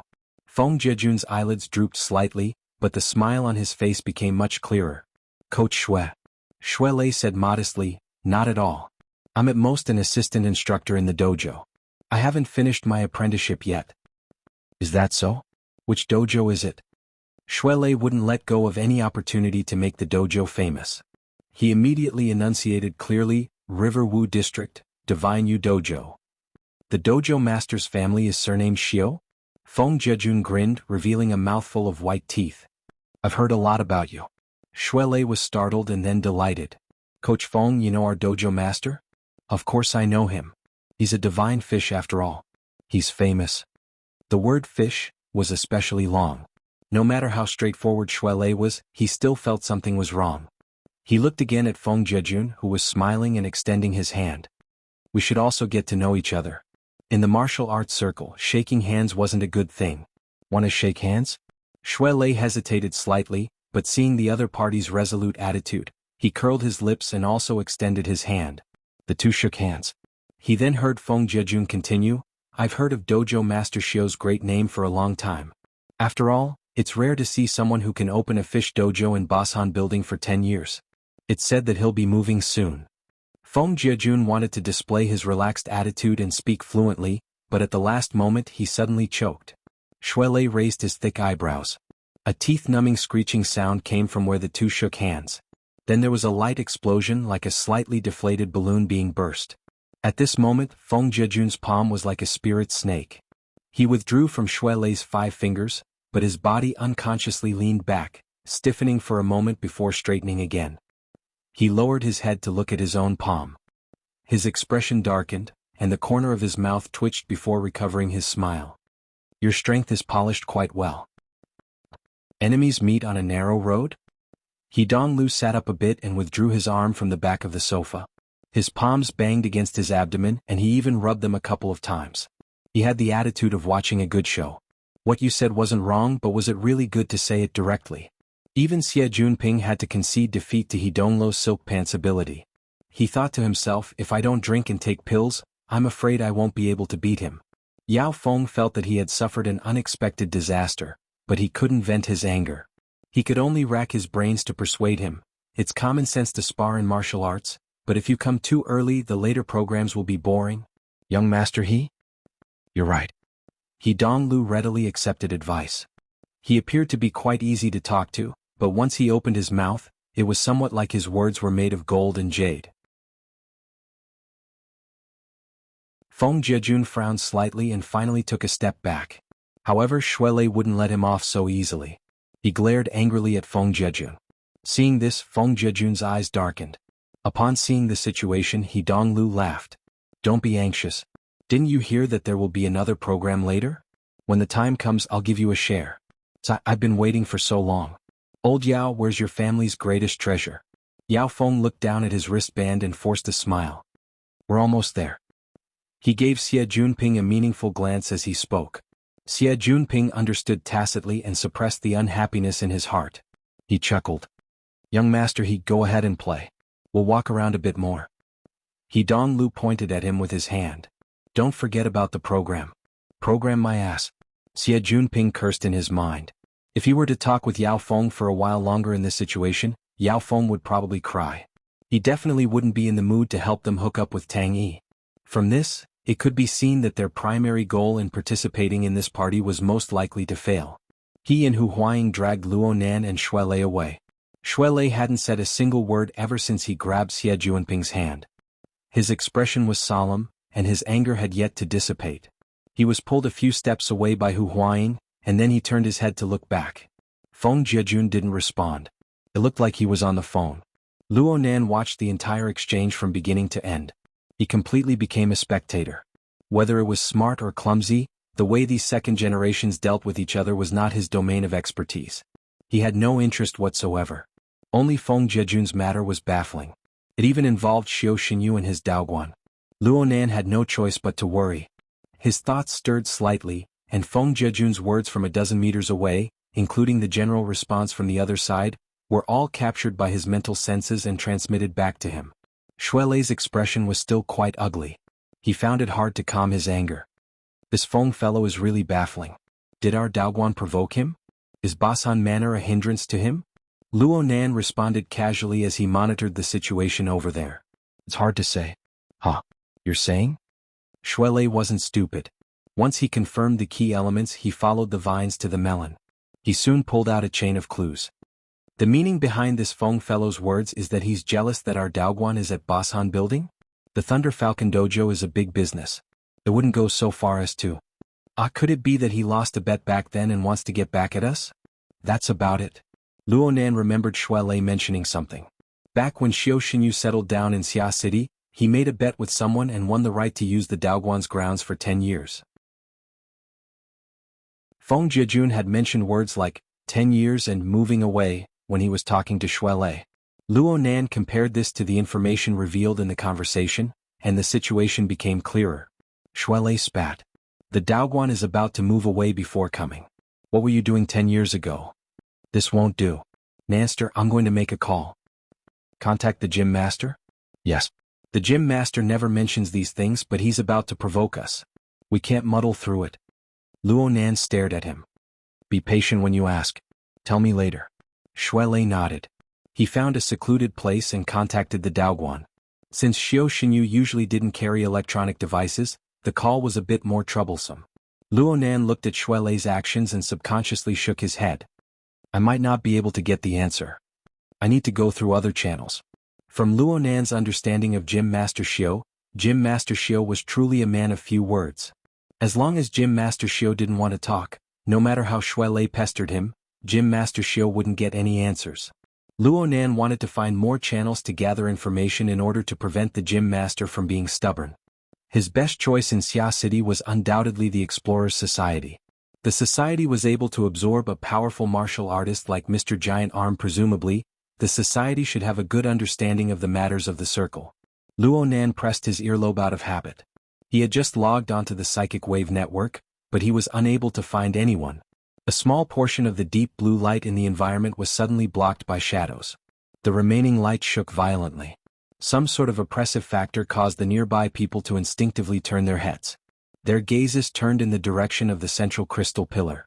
An enormous and flat ferocious monster with a diameter of over 15 meters could be seen near the inner wall of the crystal pillar. It was like an aircraft gliding at high speed. In the blink of an eye, it crossed dozens of meters of water. It rushed to the edge of the crystal pillar and fiercely collided with it. Its momentum was astonishing. The collision momentum of such an enormous monster was enough to shake one's soul, even though they were separated by the crystal wall. Some of the partygoers had been sticking close to the crystal pillar to enjoy the beautiful scenery of the seabed. Who would have thought that the scene would suddenly change? They instinctively cried out in fear and retreated in panic. There were even some unlucky souls who tripped and fell on their butts, making a fool of themselves. The monster, which looked more like a bat than a fish, suddenly rose up when it saw that it was about to collide head-on. Its deathly pale belly practically stuck to the inner wall of the crystal pillar as it climbed up at high speed. It displayed its astonishing wingspan in the most direct way possible, as well as the rows of malevolent mouthparts on both sides of its belly. Oh, and of course, one couldn't forget its slender tail that was 10 meters long. The tail was densely covered in blue and black scales. It was like an ironclad whip, and fine sparks of electricity even leaped and flowed on it. Its enormous body, powerful mobility, strange body composition. All sorts of elements formed the image of a terrifying monster fish, but this fellow didn't give up. After sticking close to the inner wall of the crystal pillar and climbing a certain distance, it fiercely flipped backwards. At the same time, it rapidly spun around the central axis of its body. Everywhere it passed, the seawater would swirl. The rapidly spinning waves were actually as sharp as swords. Everywhere it passed, fish and prawns, big and small, would be minced into pieces and then sucked into the mouthparts on its belly. The seawater that was originally clear and limpid instantly became muddy and bloody. The terrifying monster fish broke through the limits of a normal person's line of sight in the muddy whirlpool and disappeared without a trace. Even though the participants were elites from first-rate schools, the majority of them couldn't help but be stupefied on the spot after suddenly witnessing such a bloody scene. They were speechless for a long time. However, there were also a small number of people who were either prepared or had a different temperament. They were still able to face it calmly. There were even more people who laughed loudly in excitement. Yidonglu was the one who laughed the loudest. Even separated by over 10 meters, his laughter could be heard. This bastard is a mutant without a doubt. At the very least it's a second class. It's rare that its wild nature hasn't been eliminated, yet you guys were still able to capture it. Such a malevolent and terrifying monster fish had already far exceeded the limits of what a normal biological system could contain. It was indeed a mutant species. Professionals who were familiar with the mutant genealogy could see that this monster fish should have mutated from a manta ray, the devil ray that people often referred to as a foundation. A normal manta ray was an ancient and gentle species. It had already lived on Earth for hundreds of millions of years. Its offensive capabilities weren't strong. It was only because of its robust body and its monstrous appearance that it received the name Devil Ray. However, under the effects of mutant, the monster fish within the crystal pillar had already become a devil in name and in reality. Especially the scene of indiscriminate slaughter before it left caused people to tremble with fear. Xie Junping had just suffered quite a bit of fright, so much so that he bit his own cheek. His mood was even worse. He couldn't help but curse. Yao Si doesn't want to do business anymore. Releasing this thing. Halfway through his words, he saw that Luo Nan and the others were looking behind him. He immediately turned around and saw Yao Feng with an ugly expression. Xie Junping didn't feel embarrassed at all. He just laughed and said, "What's wrong? The young master of the He family isn't going to serve you anymore?" Yao Feng instinctively shot a glance behind him when he heard this, but he felt that his actions were too embarrassing. He waved his hand and laughed bitterly. "I won't be serving you for now. I'll hide for now. Rely on the mountain to survive. Rely on the sea to survive. You guys are a black-hearted drug dealer and a large farm owner. We don't need to pay attention to you guys, but we make a living on the sea. How can we bypass the coastal defense forces? Bypass this family? We have to curry favor with them."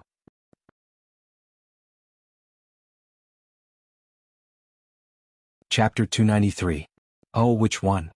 Luo Nan's mind turned, but he saw a number he had never seen before. He was inevitably surprised. Just as he was about to answer the call, he suddenly felt that something was wrong. He switched to the settings interface and sure enough he had already set the restricted communication mode. In this mode, other than the people he had added to his contact list, no one else could communicate with him. They could only leave messages. The reason for this was He Yuan's suggestion.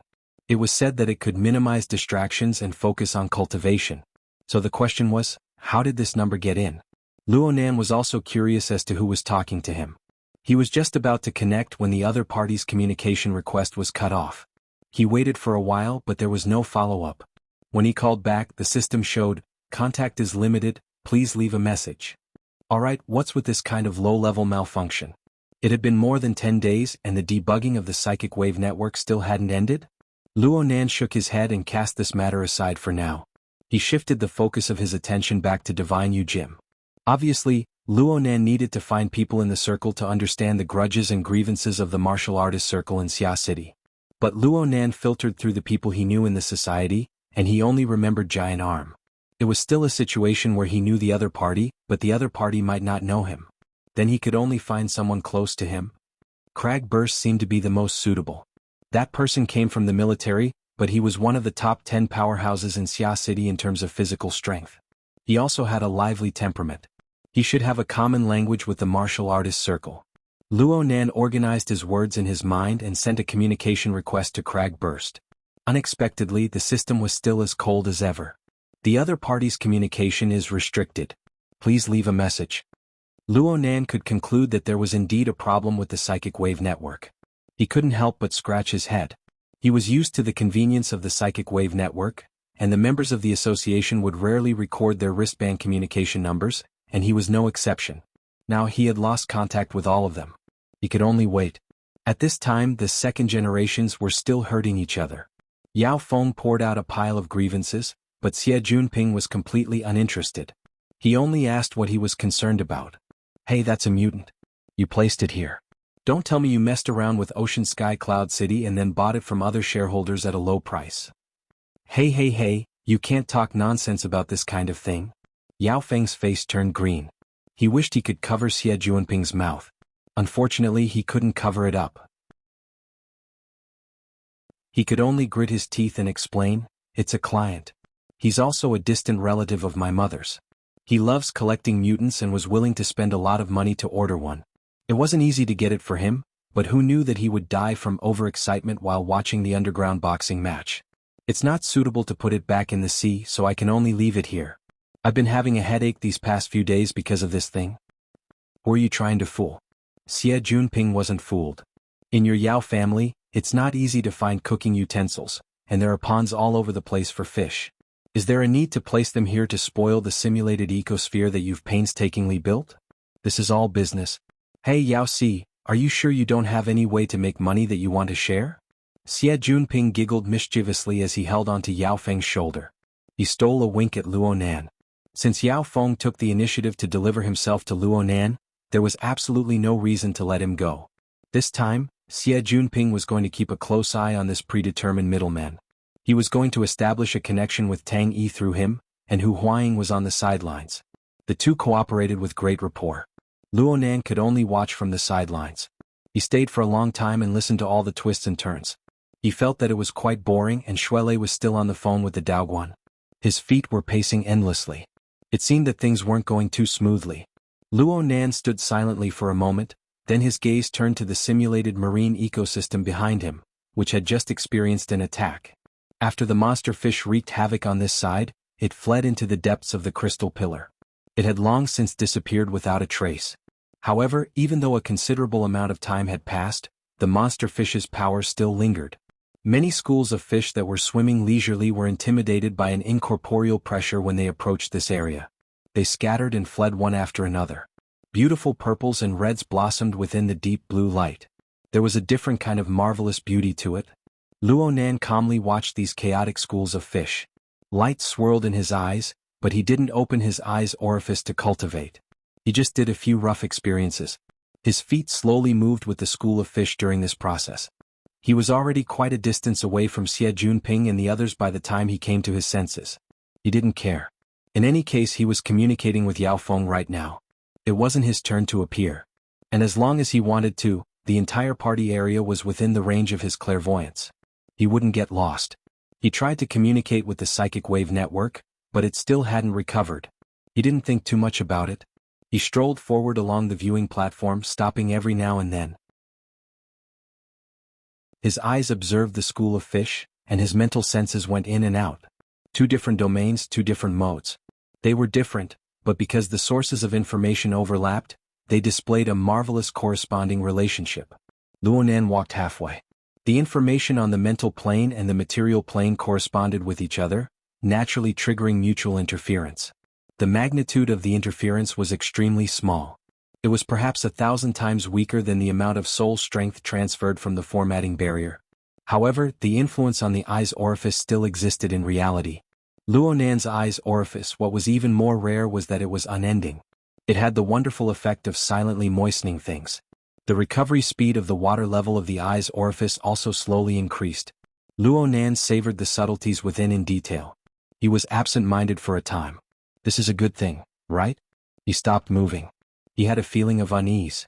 Luo Nan suddenly sensed something at this very moment. Though the thoughts and emotions in his mind were still a mess, his body moved according to his senses. He dodged slightly to the side, missing by a hair's breadth, perfectly dodging the petite figure behind him with her head lowered. However, the notebook that was stuck between his elbows was caught by something and fell to the ground. The page spread open, revealing the lines that had been scribbled on it. Only a rough outline could be seen. "Oh, I'm sorry." The girl who had nearly caused a rear-end accident apologized. She combed her long hair and bent over to pick up the notebook that had fallen to the ground. Her fingertips touched the page of the notebook when she suddenly realized something. She raised her head in astonishment. "Junior Nan." Luo Nan grunted and responded, "Senior Sister Tian. What a coincidence." The person who brushed shoulders with Luo Nan was none other than Tian Si. She smiled as she picked up the notebook and handed it back to Luo Nan. "It's not exactly a coincidence. You'll always see it if you participate in this party. Are you pretending to be a doctor?" Tian Si tilted her head slightly and sized up Luo Nan's attire. This caused the tablet she was carrying on her shoulder to sway slightly. Luo Nan gave her a glance and laughed. "Senior Sister is pretending to be a painter." He had studied for a period of time in a professional art foundational class when he was learning to sketch.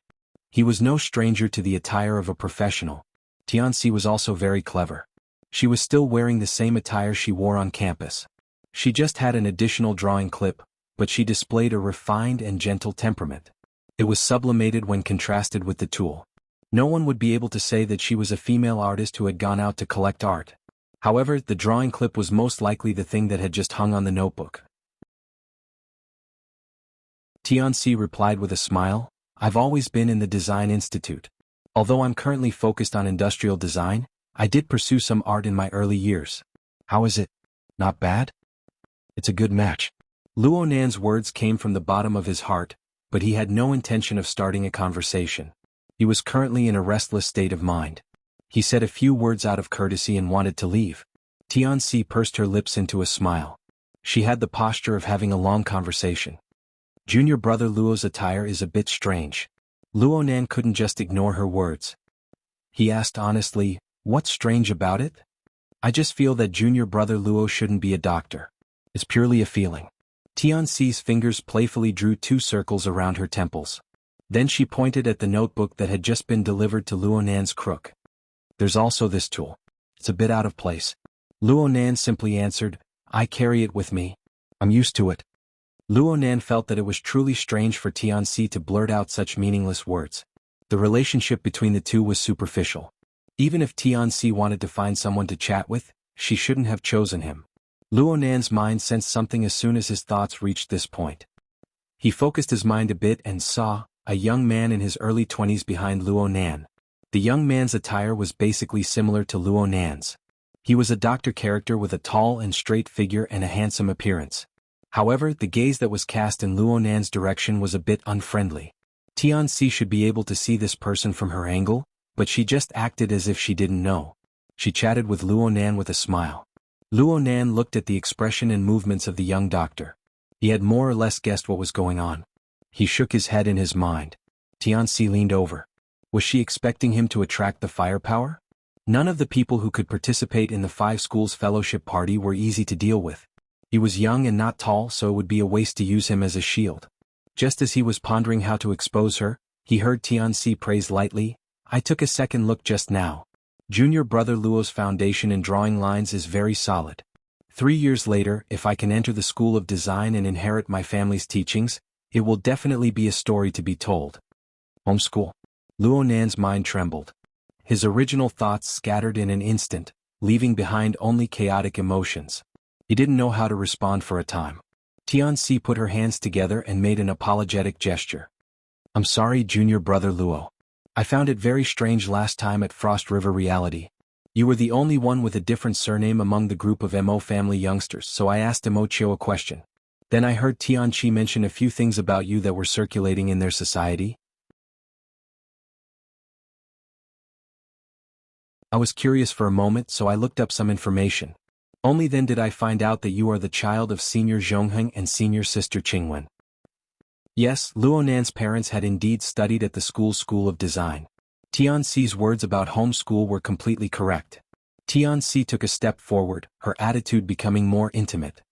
"Actually, I've been looking for an opportunity to thank you for the past few days." Luo Nan's mind was a bit numb. "What?" "Some time ago, I wanted to choose a topic for my graduation project. I also wanted to apply to be Professor Pan Wen's graduate student, but I rejected several topics in a row." Tianxi cast her gaze on Luo Nan's face. She spoke softly, "I really had no choice. Junior brother's matter just so happened to give me inspiration. I used Senior Sister Qingwen's coupling design theory from back in the day to do a new research topic."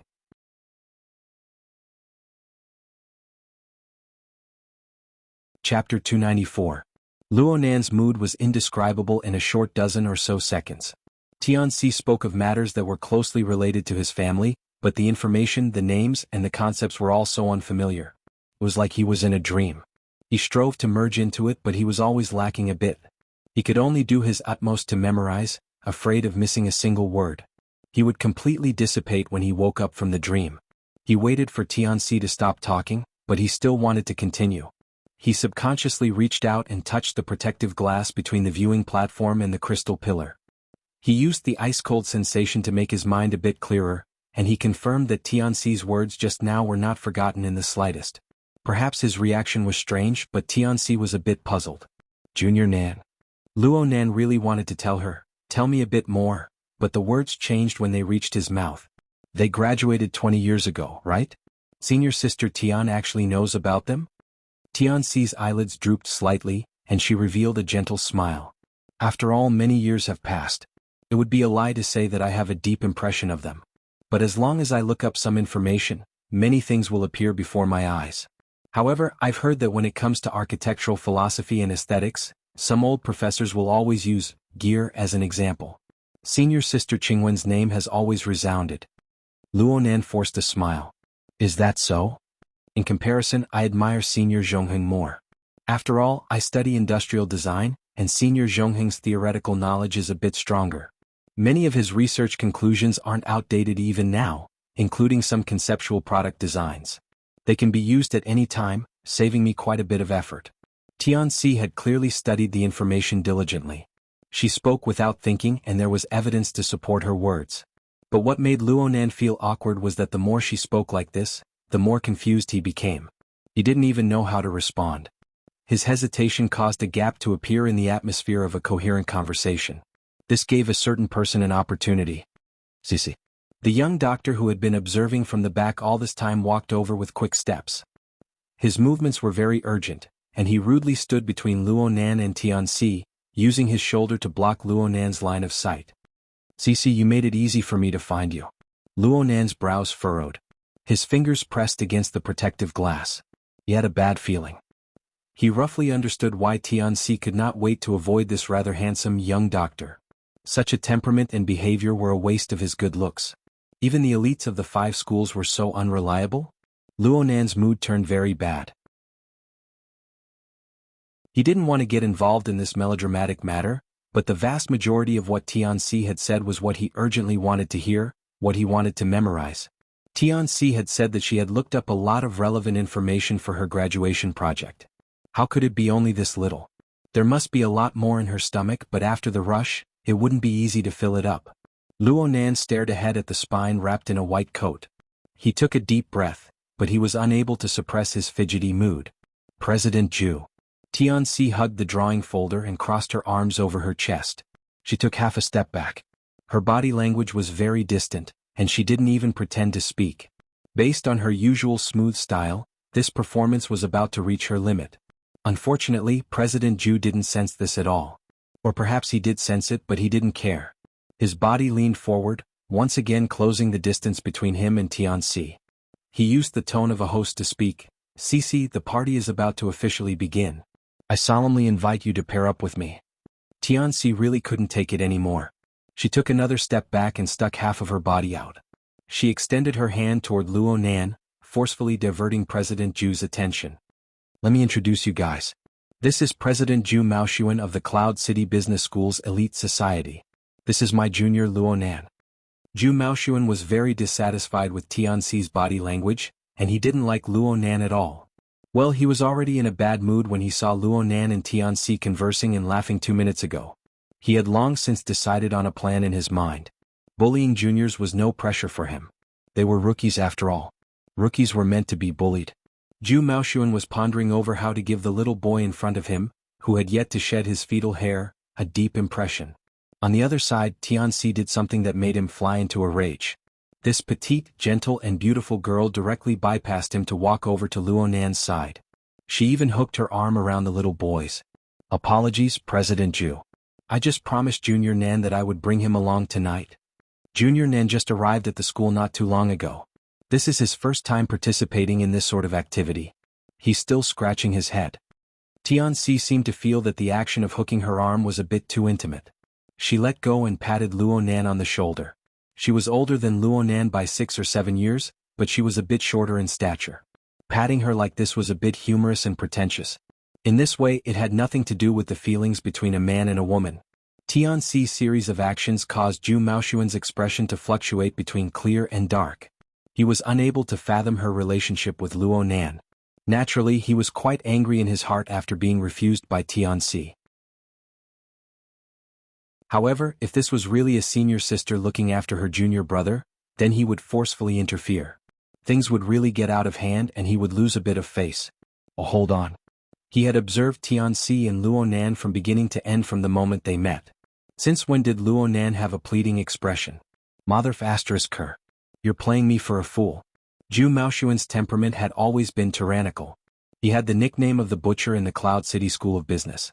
This time he had played the role of a doctor, which was an irony to this nickname. Today he had hesitated for a few minutes and pondered a few more steps. This was already because he saw that Tianxi had a superior that he couldn't afford to offend. Now that the flames of anger had rushed forth, he didn't care a fart. He suddenly took a step forward, gritting his teeth and laughing out of habit. The muscles on both sides of his handsome cheeks pulsed, instantly becoming fierce and malevolent. At the same time he grabbed the collar of Luo Nan's white coat. Zhu Maoxuan was nearly a head taller than Luo Nan. His arms and legs were longer. He reached out and the little rookie was stupefied. He didn't react at all. It would be far too eye-catching to grab Luo Nan by the collar and threaten him in a public place. Zhu Maoxuan was an experienced character in this field. Though he grabbed fiercely, he was actually just grabbing the corner of Luo Nan's collar.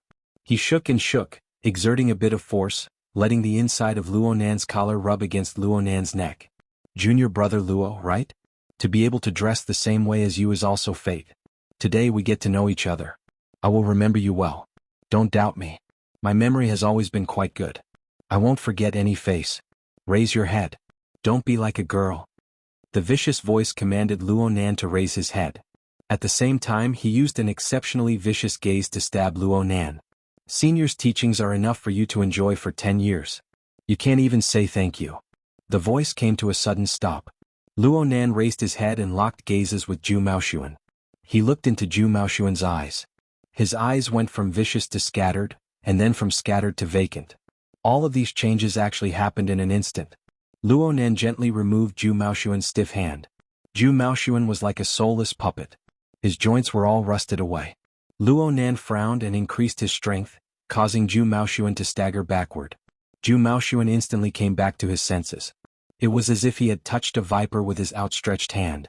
He suddenly pulled it back and even struck his own chest, hammering him until he grunted. He woke up a bit and wanted to get angry again, but his heart trembled when he saw Luo Nan's gaze. He opened his mouth but he didn't say anything. He just turned around and walked away. Zhu Maoxuan walked far away and he became a bit more clear-headed. He turned his head wanting to come back, but he didn't have the courage. He could only extend his hand and point at Luo Nan. In the end he left hatefully. Tianxi, who stood to the side, looked like she was watching an absurd play. She was unable to discern any logic from the beginning to the end. It was as if the boorish and troublesome Zhu Maoxuan had been possessed. He inexplicably dispersed his ferocity and walked away with his tail between his legs. What did Luo Nan do during this time? Tianxi only came back to her senses after being stunned for a full 5 seconds. She hastily apologized to Luo Nan. I'm sorry, junior brother Luo. Just now I was. Senior sister is very popular. Luo Nan didn't wish for the topic to stray too far. He spoke a few polite words and then he didn't continue. He hoped that Tianxi would continue to talk about matters related to his mother. It would be fine even if she added, that person. However, Tianxi's mood was still affected by this matter. Her eyes drooped in a daze for a moment, and she looked at the trembling water within the crystal pillar. She suddenly sighed with emotion. The scenery of the crystal pillar looks like a dream from afar. But when you look at it too much, it's nothing more than this. Just like this person. He looks limitless on the surface but he's actually quite unbearable. Luo Nan didn't respond. He didn't hear the information he wanted to hear. He wasn't interested in Tianxi's situation or her state of mind. He just felt vexed in his heart. For the sake of calming his mood, he imitated Tianxi and looked at the ripples within the crystal pillar. Luo Nan's heart lantern of the eye's orifice had yet to reach the realm of small success over the past few days of cultivation, but his gaze had become much sharper. He saw that the swaying seawater had more or less returned to its original color when it approached the crystal pillar. However, it wasn't particularly clear. Fine impurities seeped within, undulating and floating. Upon closer inspection, the vast majority of the impurities were the shedding, fragmented body tissues, and excrement of sea creatures. Luo Nan's gaze extended into the distance, and he saw shoals of fish stirring within the deep waters. The beautiful colors of nature attracted the visiting tourists to take pictures. Very few people thought that the impurities in the water originated from this place. There was a considerable portion of the impurities inside, and it was left behind by a crude predator like the devil ray. It looked dirty and messy, but there was an old saying, there are no fish when the water is too clear. There were also microorganisms, algae, and small fish and shrimp that surrounded the impurities in the marine ecosphere. These links formed one after another, connecting head to tail. They formed a tight and indispensable chain. If a link was missing and there was no competent human intervention, the consequences would never be too good. Luo Nan sighed when he thought of this. He faintly felt that this was quite similar to the difficult problem he was facing in his cultivation. However, his brain had long since been divided into two halves when he delved deeper into it. He was unable to think of anything and his mood became even worse. He didn't want to beat around the bush in his vexation. He was prepared to go straight to the point and ask this senior sister to tell him everything she knew. Tianxi found a new connection point amidst her sorrow at this time. She suddenly turned her face around, and her delicate and charming face recovered its usual smile.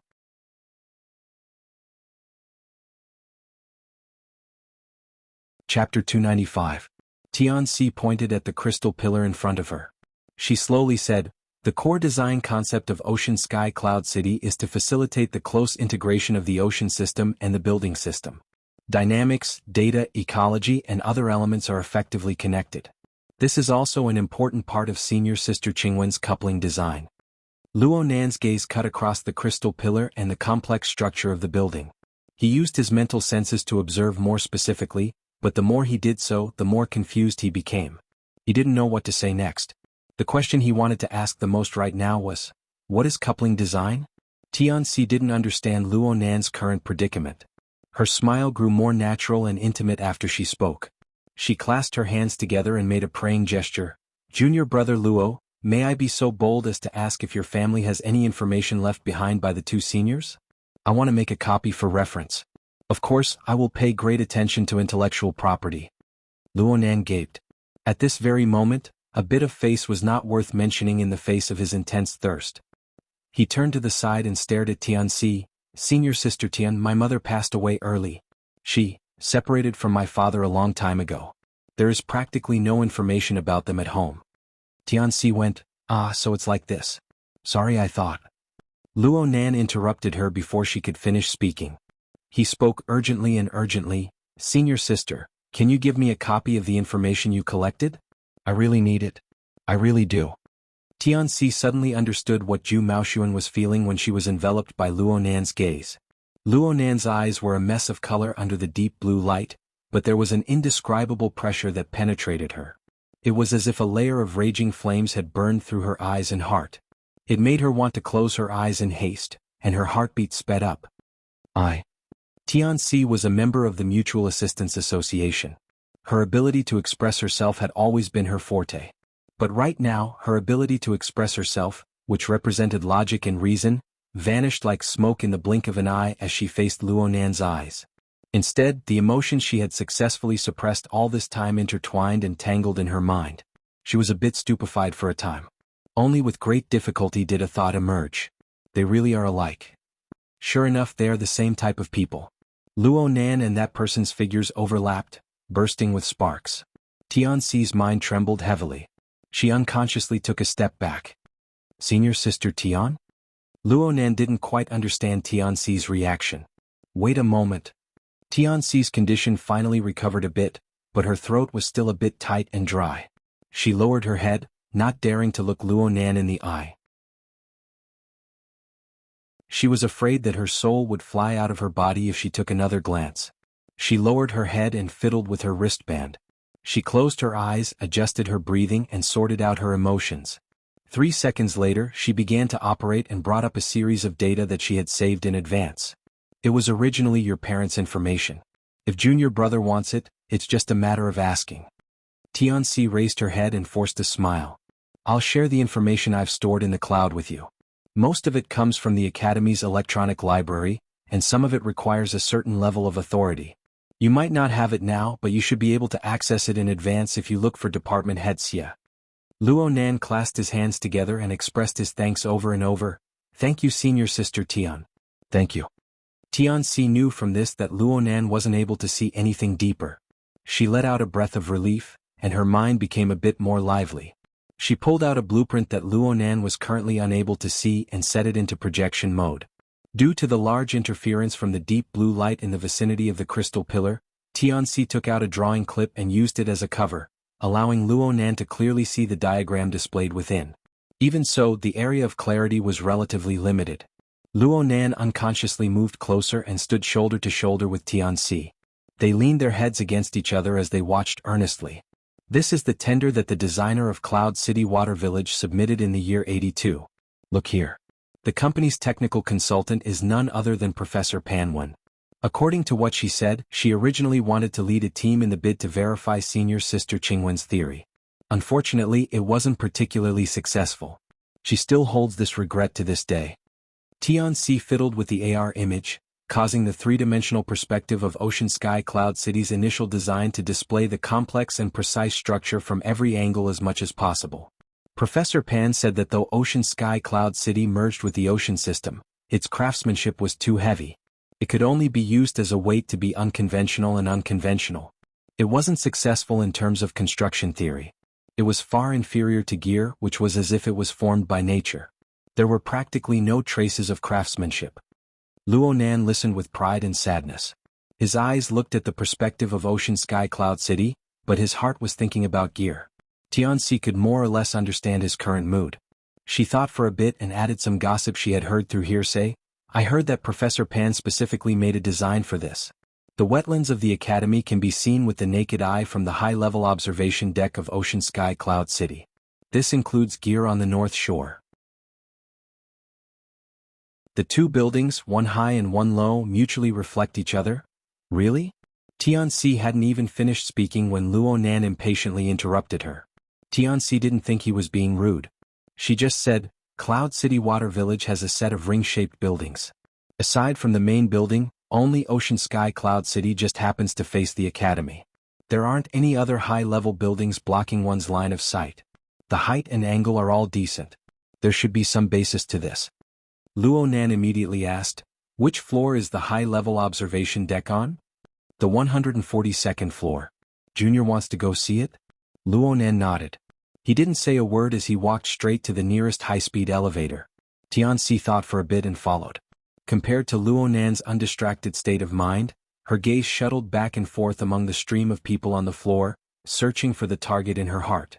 She didn't expect that she wouldn't be able to find her target. She saw Zhu Maoxuan, who had just left in a sorry state, walk over with large strides with a gloomy expression. There were a few people by his side who had similarly unkind expressions. It can't be to the extent of getting into a brawl at a party.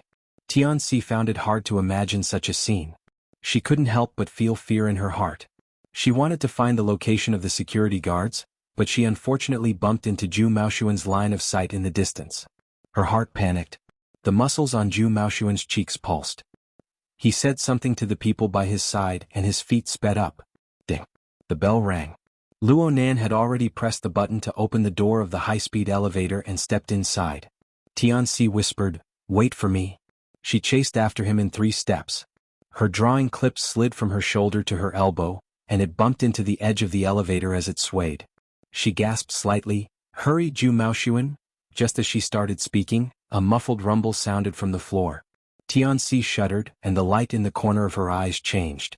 She instinctively turned her head and saw a dark shadow facing the crystal pillar directly from the elevator door. The shadow pushed against the enormous waves of water and heavily smashed into the inner wall of the pillar. The violent impact instantly painted the crystal pillar with a layer of fine white lines. The transmitted sound waves shook people's hearts. It practically made people believe that this enormous crystal pillar would shatter on the spot under the impact. The one that created all of this was without a doubt the mutated Devil Ray. The participants who were observing the shoals of fish cried out in alarm practically in unison. Such a scene was even more frightening than the one just now. Moreover, the Devil Ray's behavior was much more berserk than before. It swam along the edge of the crystal wall, and its flat head smashed into the inner wall of the pillar over and over again. It was filled with restless emotions. Its body was enormous and its force of impact was tremendous. There were clearly 2 layers of protection between them, but no one actually dared to approach. They were afraid that this monster would break through the protective layer and swallow them whole. Tianxi instinctively covered her mouth, suppressing the cry of alarm back into her throat. The elevator door immediately closed. Luo Nan swept a few glances at the crystal pillar before lowering his gaze to look straight at his own toes. It was as if there was nothing else in this world that could arouse his interest. Zhu Maoxuan and the others walked over aggressively. They just so happened to walk to the edge of the Devil Ray's collision zone. They were given quite a fright. They involuntarily followed the crowd and stopped to watch. It was Zhu Maoxuan who saw the elevator door close from afar. He urged them with a few words and only then did the group of people catch up. But at this time the high-speed elevator had already gone up. Keep an eye on the floor. Zhu Maoxuan made up his mind. He was going to give the adulterous couple a good look in this building. He slapped the elevator button, summoning a parallel elevator. He cursed and swore, venting his emotions that were on the verge of exploding. Luckily, the other high-speed elevator arrived quickly. Zhu Maoxuan glanced at the floor number and took the lead. He walked into the elevator and the others rushed in as well. It stopped at the 133rd and 142nd floors. What's on the 133rd floor? It looks like an office area. 142. The high-level observation deck. That's it. Zhu Maoxuan quickly set his target. He ground his teeth and closed the elevator door, isolating the cries of alarm and clamor from the floor. Just 2 seconds later, another strange sound reverberated back and forth in the relatively quiet space.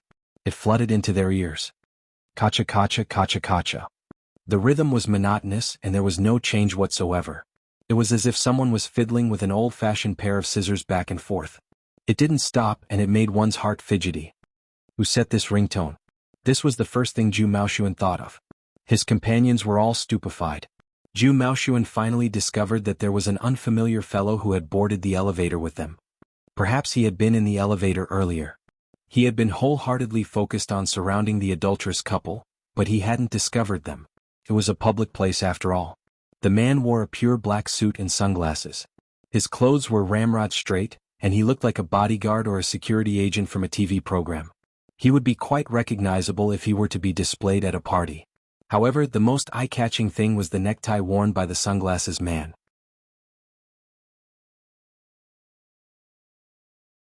It was garish, but upon careful inspection, one would see that there were all sorts of beetles engraved on it.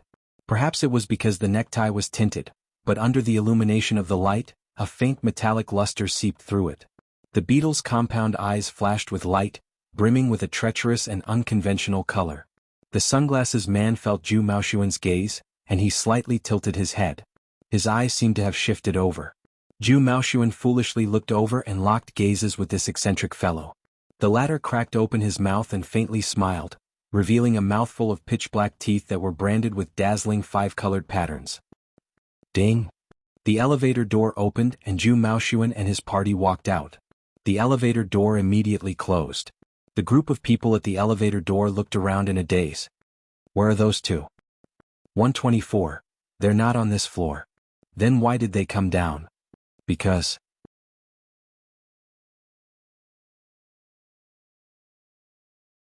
Chapter 296.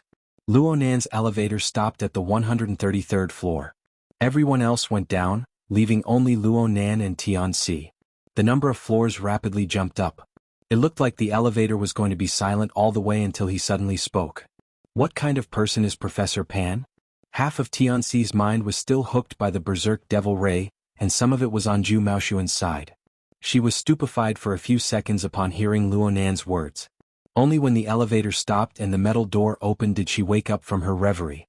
She was about to speak, but Luonan had already stepped out of the door. She could only hurry to keep up. She was completely brought along by his rhythm, like a secretary accepting an inquiry from her boss.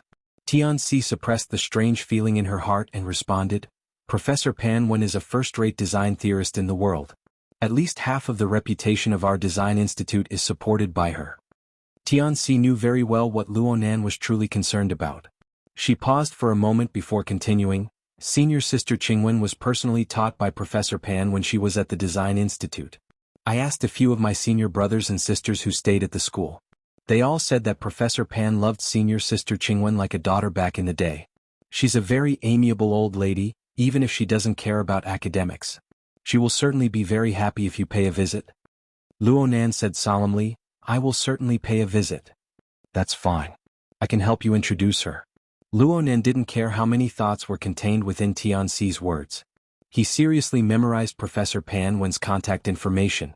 The two passed through the walkway and entered the open-air viewing platform. They were already 700 meters in height.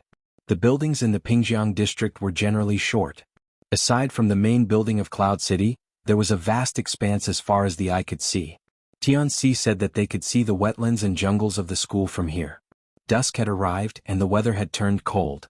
Strong winds howled from high up in the sky, causing the protective glass at the edge of the platform to buzz. There was also the sound of water beneath the sound of the wind. The peak of the central crystal pillar is the 142nd floor.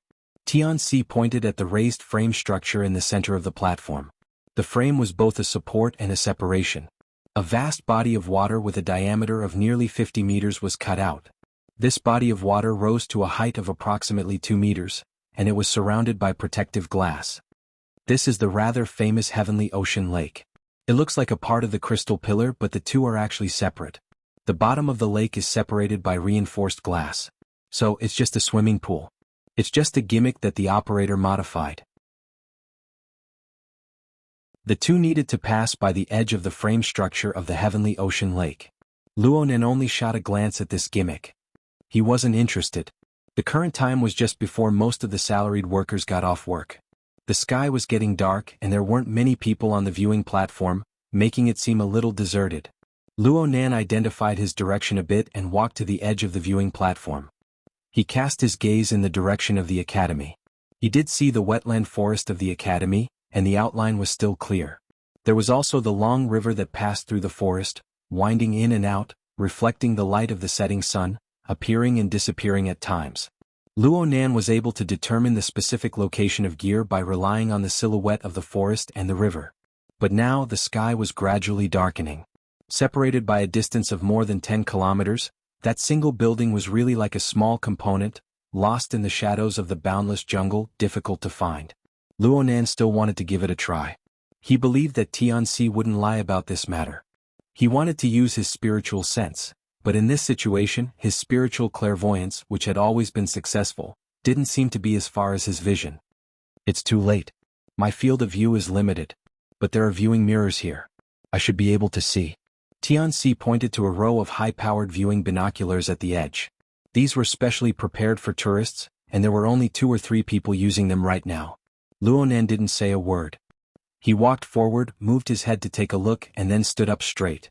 Tianxi carefully observed, "Is it not okay?" Luonan shook his head. The oppressive world he saw through the limited field of view through the binoculars was absolutely not the feeling he needed. He stood stupidly at the edge of the viewing platform for 7 or 8 seconds. Then he suddenly spoke without any warning, "Coupling design. What in the world is this?" He had a general understanding of the definition of coupling.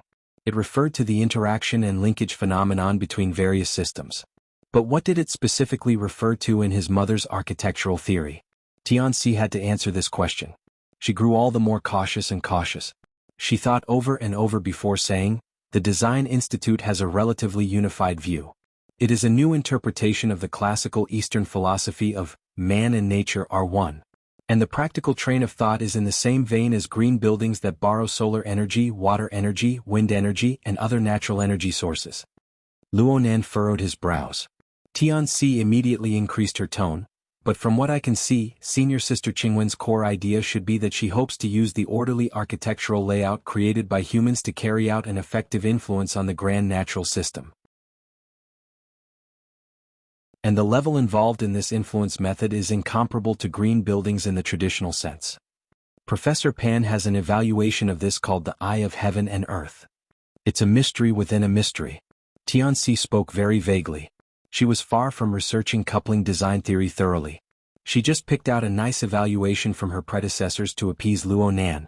Luonan was well aware of this. He pursed his lips and didn't respond. He had a rough idea, but he wasn't sure.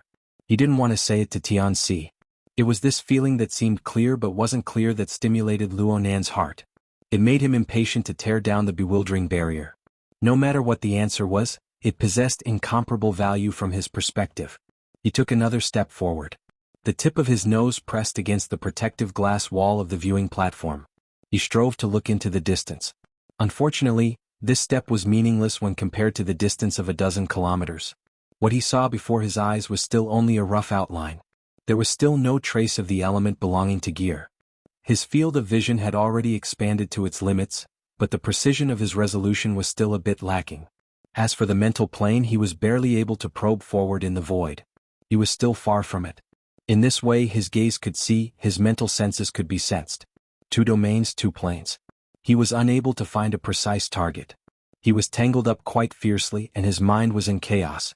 Luonan knocked his forehead against the glass. He wanted to calm his emotions. Then his wristband received a call at this time. It continued to vibrate. He wanted to turn it off, but he glanced at it before he could do so. The name that entered his eyes stunned him. Zhang Yingying. Luo Nan had nearly forgotten that he still had the number of a fellow member of the society in his hands. It had been a long time since he last contacted this person. It was said that Zhang Yingying had gone into seclusion. She had hopes of advancing her white rainbow to the next level. It must be said that Luo Nan really wasn't in the mood to deal with Zhang Yingying right now. However, Zhang Yingying had specifically changed channels to contact him during the maintenance of the psychic wave network. He feared that something had happened. In the end, he still connected. He was just about to open his mouth to greet her when the other side gave him a barrage of words. Where are you? Are you at school? Luo Nan was stupefied for a moment before he responded. Something the matter? I'm not at school. I'm at Cloud City Water Village. You're not there? Excellent. Wait a minute. Cloud City Water Village isn't that far away. Zhang Yingying's voice rose in pitch. She immediately asked, what about Shuelei? Is Shuelei with you? Though the distance was a bit far, it still counted. Luo Nan gave a vague response. Zhang Yingying clearly let out a sigh of relief. What kind of mode did you set up? The secretary asked me for your number, but she couldn't get through. In the end, she even asked me to tell her. When will you let people be a bit less worried? Luo Nan sweated a bit. He had listened to He Yuan's advice to concentrate on cultivation and had modified the settings of the Hexayear. He had also conveniently set the wristband's communication to restricted mode. He only allowed contacts who had already been recorded to enter. He never thought that a problem would crop up. Zhang Yingying grumbled a few words and her tone deliberately turned serious. Listen carefully. I'm just passing on the secretary's words. What's wrong? Trouble's coming. I don't know what the investigation team from headquarters heard, or maybe someone misled them. Right now, they are completely convinced that you are a key figure in the Frost River reality incident and that you know a few secrets. They want to dig out information from you and summon you for interrogation. Interrogation? They want to interrogate me? Luo Nan's mood was originally very anxious. He couldn't help but laugh when he heard this. What kind of play was this? It's the usual style of headquarters bureaucrats. There's nothing strange about it. Zhang Yingying's words were filled with disdain. She immediately snorted and said, of course President Ouyang refuted this unreasonable request. But this group of people won't give up. They used the high-level privileges in their hands to create a malfunction, forcing the psychic wave network to disconnect for maintenance. President Ouyang just let them mess around? Shut up and listen to me. Time difference. Do you understand time difference? You're a rookie who hasn't even passed basic training. You probably won't even know what's going on when you encounter those guys who are proficient in torture and interrogation. Then you'll pour out everything in your belly. Luo Nan asked curiously, hold on. You're saying that they've already come to find me? At school? Nonsense. Otherwise, why would we have called you in such a hurry? Right now headquarters has already sent people out. There might be reinforcements here in Xia City as well. For this group of people, as long as they don't take your little life, then even if their methods are too extreme and produce some minor repercussions, President Ouyang and our boss won't be able to kill them. Naturally, they'll be unscrupulous. Zhang Yingying spoke faster and faster. On the contrary, as long as you're under the protection of the branch, they won't dare to act forcefully in order to avoid things getting out of hand. Right now the psychic wave network is disconnected, and the branch is in a complete mess. We don't know who can rush over to help you first. Luckily Shuelei is here. That fellow's abilities are worth trusting. How about this? Find a place with a lot of people and stay with Shuelei. Don't move. It doesn't matter who is looking for you. As long as the secretary doesn't personally confirm it, you absolutely won't go with them. If they really want to play forcefully, then let Shuelei deal a killing blow. You'll be fine after holding on for half an hour at most. What about Shuelei? Let him respond. I'll make some arrangements. He's on the phone over there. Luo Nan.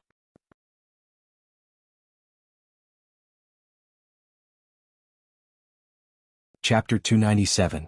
From Luo Nan's impression, this was the first time Zhang Yingying's anger had reached its peak. He was used to her laughing and joking, completely improper appearance. Her sudden outburst was quite impactful. Luo Nan did not blame Zhang Yingying for her mood. He had received training from the society. Whenever he chatted with Bamboo Pole, Papercut, and the others, he would never hear anything good about headquarters. Luo Nan was very curious about this. How could such an organization retain people? Papercut's answer was resources, strength, and fewer restrictions. But he also admitted that all these benefits were as fragile as bubbles when serious conflicts of interest were involved. Bamboo Pole's answer was much more artistic. Not all cities are like Xia City. The environment of Xia City was indeed very good, but it was not a paradise that transcended the world. It was hard to avoid being affected. Recently, the investigation team of headquarters was the kind of trash that wasn't welcomed by chickens and dogs in Xia City. What was truly strange was that the Xia City branch handled things coldly and secretly guarded against them. How did they get the chance to come out and discuss people? Luo Nan was not prepared to bicker with Zhang Yingying. His thoughts spun as he unleashed his own special response. He did not give Shuelei another call. Instead, he directly unleashed his mental senses. He was on the viewing platform and the location of the party was on the 88th floor. There was a drop of over 50 floors. The straight-line distance between the two was no more than 200 or 300 meters. It was all within the range of his mental senses. Luo Nan easily found Shuelei on the floor where the party was located. He gave him a subtle mental jolt, and Shuelei's martial habits immediately alerted him. Next was communication on the mental plane. Since the communication was one way, and Shuelei was not used to this method, Luo Nan did not go into too many details. But Shuelei was very clear about the seriousness of the situation. He immediately informed Xiao Xinyu and hung up after a few words. He rushed upstairs. Zhang Yingying slapped her thigh when Luo Nan did not immediately respond. Did you understand what I said or not? I've already notified Shuelei. He's coming upstairs right now. You can call him. Zhang Yingying was stupefied. She instantly collected her meaningless emotions and asked, how many floors off? Forget it. I'll ask him. Also, your mental senses have been opened, right? It's 80 meters in diameter. That should be enough. Remember, this is a matter of life and death. No matter what, you have to hold on and keep searching for suspicious targets. Don't hang up the phone. I turned on my communicator. Luo Nan grunted. He listened to the quick conversation between Zhang Yingying and Shuelei. His mental senses silently covered a wide range of a kilometer. The magnificent scene of the Milky Way unfolded in his mind. Starting from the underground space of Ocean Sky Cloud City, there were nearly 170 floors. The life sketches of tens of thousands of creatures lit up layer by layer. Stars filled the sky, dense and numerous. Actually, Luo Nan could ignore the vast majority of these areas. He just needed to search for the areas that his mental senses were unable to penetrate. The speed at which the answer appeared exceeded his expectations. It was the high-speed elevator that he had taken before. The elevator next to it was shrouded in a gloomy, dark fog, and a few stars were faintly discernible.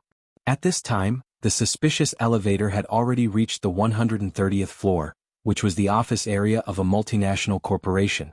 Someone had pressed the button to open the elevator. It had paused for a while, but it would soon resume its upward state. Luo Nan let out a breath. Not too good. Zhang Yingying immediately replied, what happened? There are indeed people coming up, but their strength is unknown. Avoid them. Utilize the advantage of your senses. Don't come face to face with them. If they have sensing abilities and you really can't avoid them, then enter the crowd. Don't give those fellows the chance to make a move. Luo Nan looked around the viewing platform, his lips silently grinning. Right now, there were very few figures on the platform. The so-called crowd certainly didn't exist. Even if it did, he wasn't willing to use innocent people as shields. Finally, he cast his gaze towards the increasingly dusky sky. It would be hard for him to unearth a new secretive gear today no matter what. Speaking of which, he seemed to lack a kind of intuition, inherited from his bloodline. This son of his was unqualified. Wasn't that right? This unreasonable thought caused the emotions in his heart to tumble a few more times. He smacked the protective glass heavily, and this action startled Tianxi. Junior? Luo Nan didn't have the mood to give her an explanation right now. He simply said, let's go. Tianxi was stunned. Luo Nan's current behavior and attitude were extremely odd, but she was smart and didn't plan on saying much. She just gave a soft grunt of agreement, taking on a submissive attitude that said, I'll let you decide. Zhang Yingying was quite baffled as well. You're still leading someone? Who is it? Luo Nan didn't respond. He led Tianxi toward the elevator area with large strides. Given the speed of the elevator, he could still avoid the unidentified fellow. But halfway there, a new element appeared within the range of his mental senses. Luo Nan's footsteps suddenly stopped. His mental senses were focused on the crystal pillar. This enormous pillar had a diameter of 120 meters. Tens of thousands of marine life were placed within it, but 99% of them were muddle-headed. Their life sketches were also scattered and scattered. He could just ignore them. There was only a single devil ray. Because it was a mutant, it had a powerful aura, and it didn't know how to conceal itself. Most of its life sketches were exposed outside the nebula. It was extremely eye-catching and outshone others. And because of this, Luonan suddenly discovered that this big fellow had left the mid-deep water region that it liked to stay in. It went all the way up, its speed much faster than a high-speed elevator. In the beginning, the location of the devil ray was around 30 floors lower than the elevator that hid the suspicious person. But as Luonan used his mental clairvoyance, the devil ray's height skyrocketed. It broke through the 130th floor barrier in the blink of an eye, and its speed didn't decrease in the slightest. What made Luonan even more vigilant was that there was a much more obscure dark mist next to this big fellow. It was hidden extremely well.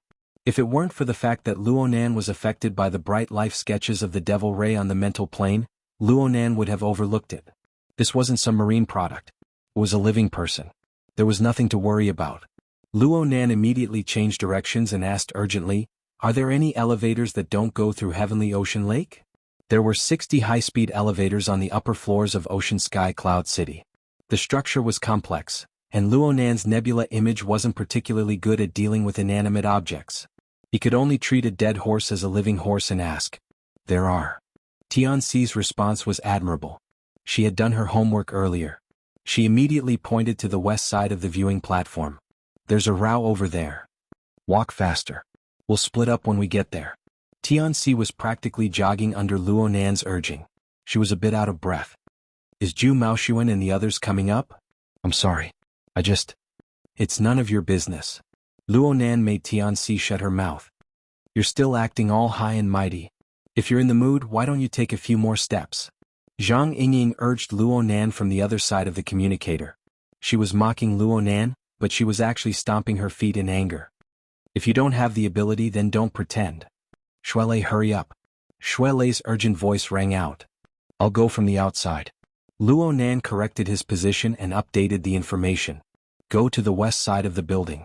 I'll report the floor at any time. One of them is in the Central District elevator. The other one is in the Crystal Pillar." Luonan took out a thumb-sized metal bottle from his pocket as he spoke. He unscrewed the cap with one hand, shook it, and then simply tossed it away. The bottle landed on the ground. It sounded like it was empty.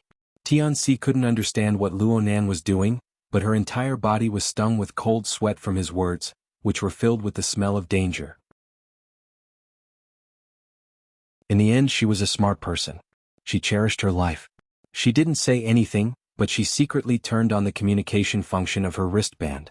She hesitated for half a second between calling the police and notifying that person, before choosing the latter. However, there was no response from the communication device. Tianxi's mind went blank for a moment. She didn't look where she was going during this moment of absent-mindedness, and her high heels slipped down the stairs. She immediately stumbled, but Luonan supported her. Luonan extended a helping hand, but his feet didn't stop at all. He half-dragged Tianxi forward. Under such circumstances, even though he didn't say a word, the pressing sense of crisis was like a thundercloud wrapped in lightning. It pressed down heavily, frightening one's soul. Tianxi's face was pale. She didn't say a word. She walked 7 or 8 steps in a daze before breaking away from Luonan's support. Her hand clutched the painting clip tightly, and her knuckles turned pale. The two walked into the elevator area on the west side. Coincidentally, an elevator arrived before Luonan even pressed the button. The bell rang and the metal door opened. Tianxi's mind was numb right now. She followed her instincts to move forward, but she was suddenly pulled by Luonan. She immediately lost her balance and her petite figure fell backward. She bumped into Luonan's shoulder and she was pushed back. She let out a low cry, and the painting clip in her hand slid to the ground. The two people retreated at the same time, stepped on it one after the other. Not only was it dirty, it even cracked from being stepped on. But Tianxi couldn't care about these details right now. A figure slowly walked out from behind the opened elevator door. He wore a security uniform and he held a police baton in his hand. The electric current switch was already turned on and it sizzled. This new type of police baton had the effect of an electric whip. Sparks could be seen flickering. The leaping arcs of electricity possessed an absolute deterrent force from Tianxi's perspective. Since he was a security personnel, why didn't he call for help? It was because this person's face was a strange appearance that made one's blood run cold. Dilated pupils, stiff flesh, and flowing snot and tears. Everything presented was filled with fear. The corner of his mouth split open, twitching upwards. Just looking at this part of his face made it seem like he was grinning in laughter. His face was forcefully inserted with completely opposite emotions.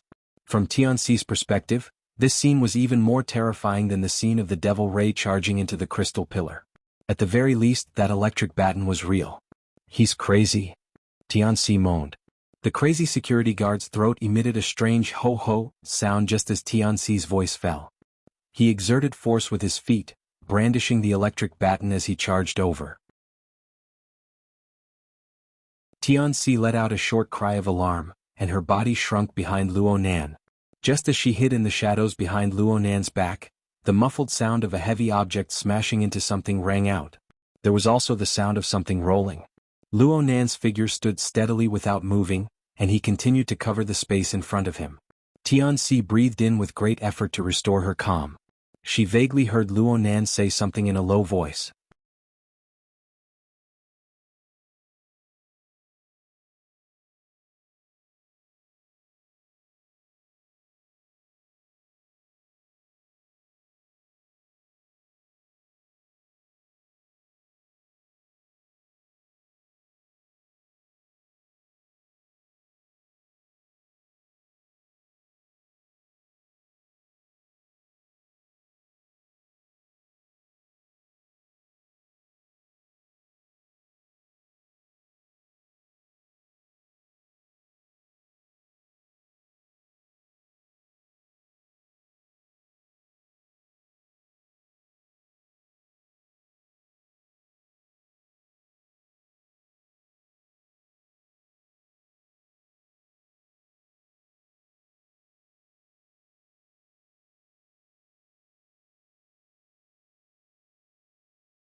Chapter 298. Tianxi didn't understand what Luo Nan said at all. She just saw the crazy security guard fall face first to the ground. The baton slipped from his hand and slid all the way to their feet. She instinctively wanted to pick it up and use it to defend herself, but Luo Nan kicked the baton away the moment she bent down. Don't delay. Take this elevator and leave first. Luo Nan urged Tianxi to move faster.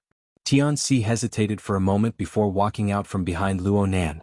She walked toward the elevator when another ding rang out. A second elevator had arrived. Its location was right next to the previous elevator. Tianxi took a step forward and was half a step ahead of Luo Nan. She raised her head and saw the same scene from before. Two security guards with the same expression came out of the elevator. One of them was even carrying a riot gun.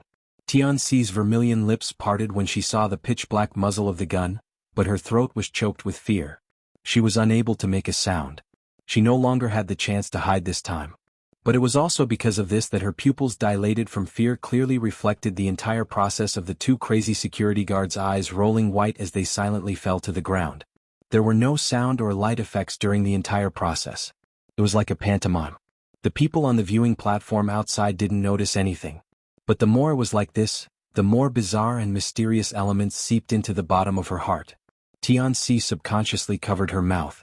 Her ice-cold palms felt a bit of warmth from the breath, allowing her to confirm that she was still in the real world. But why? Why did she get involved in a conflict of this level? Luonan didn't have the leisure to ponder over a girl's mind. He saw that Tianxi couldn't move her legs, so he gave her a light push. Hurry up. Tianxi bit her lips and took 2 steps forward. However, at this moment, the faint sound of motors suddenly stopped, and the display screens of the entire row of elevators on this side had all turned off. The power was cut off, and the metal doors automatically closed, isolating Tianxi outside. Whether it was Tianxi or Luonan, they were both stunned for a moment. Half a second later, Luonan grinned. It was hard to tell if he was smiling or not. The other side doesn't fight a battle unprepared. A muffled vibration came over just as Luonan finished speaking. The two trembled slightly beneath their feet. An earthquake. Tianxi's first thought was an earthquake that had persisted for over a month. But the second wave of vibration came right after. There was also the sound of crashing water.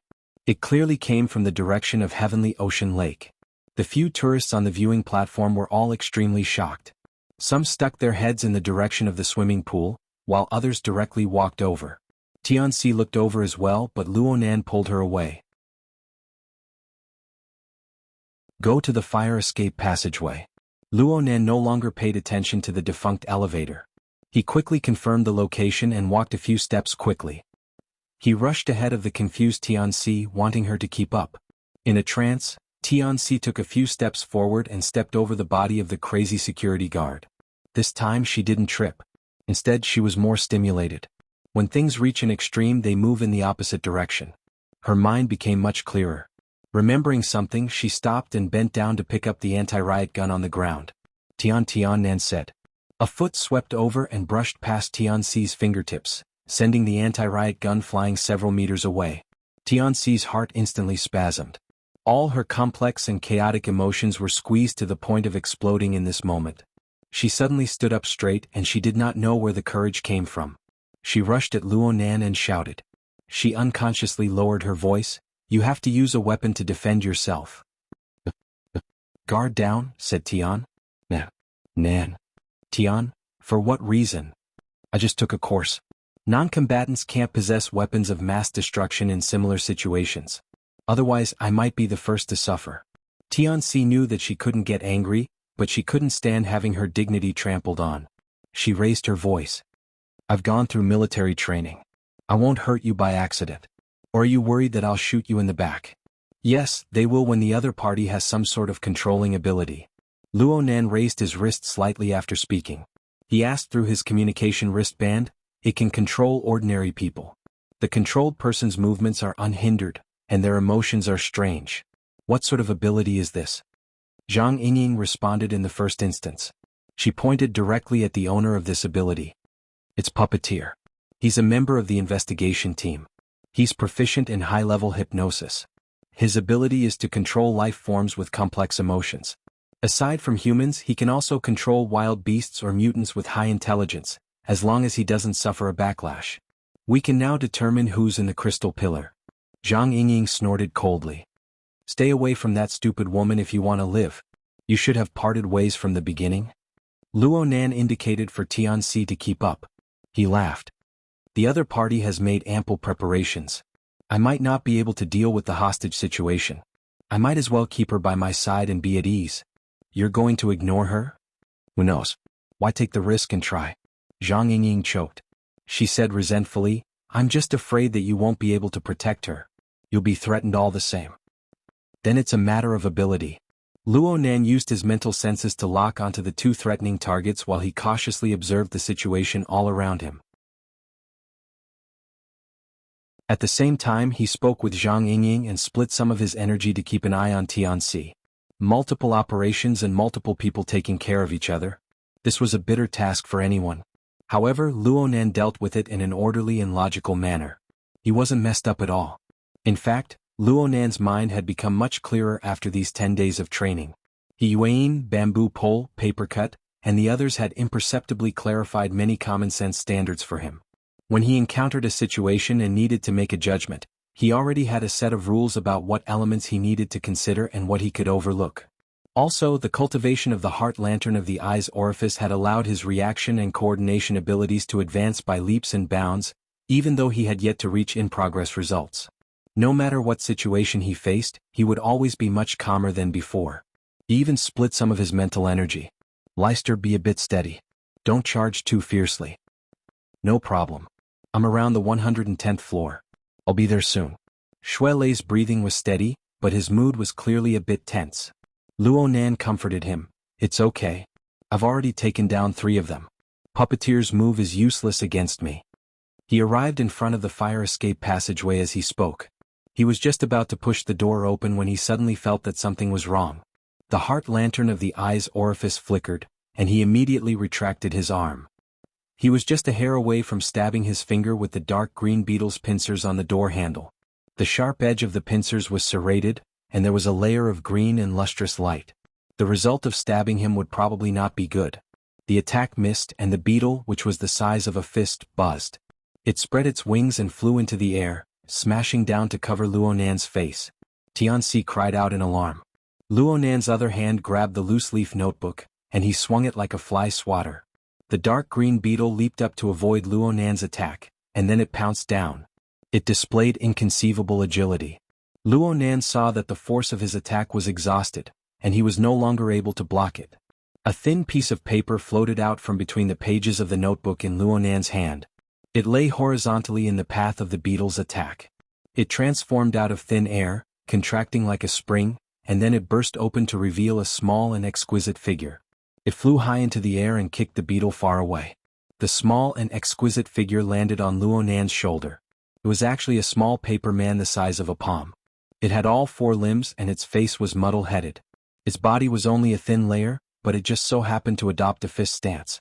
It was extremely intelligent amidst its strangeness. The chain of changes could be said to be like a falcon descending from a hare.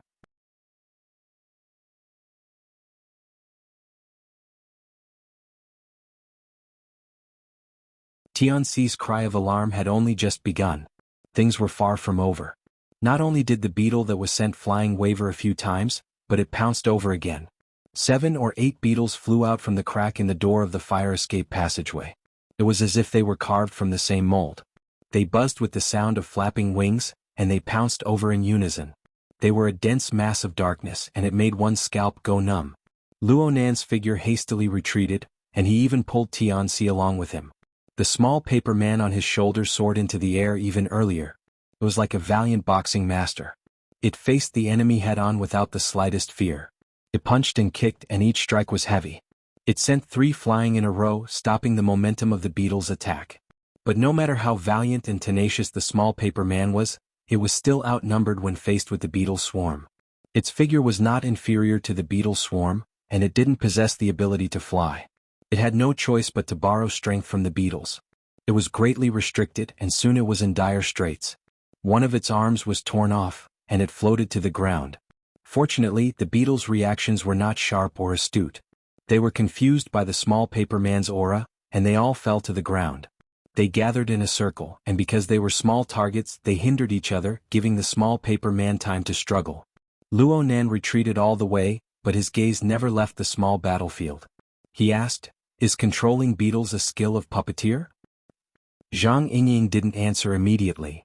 "Hello." A sharp beep rang out. It was Zhang Yingying smacking down with her palm. The car horn blared. She was rushing over, but Luo Nan's words woke her up. She couldn't control herself and said angrily, "It's Black Beetle. That idiot. His heart is even smaller than a beetle's." Black Beetle? Luo Nan remembered this fellow. It seemed that Black Beetle was one of Zhang Yingying, Bamboo Pole, and the others who played the game together.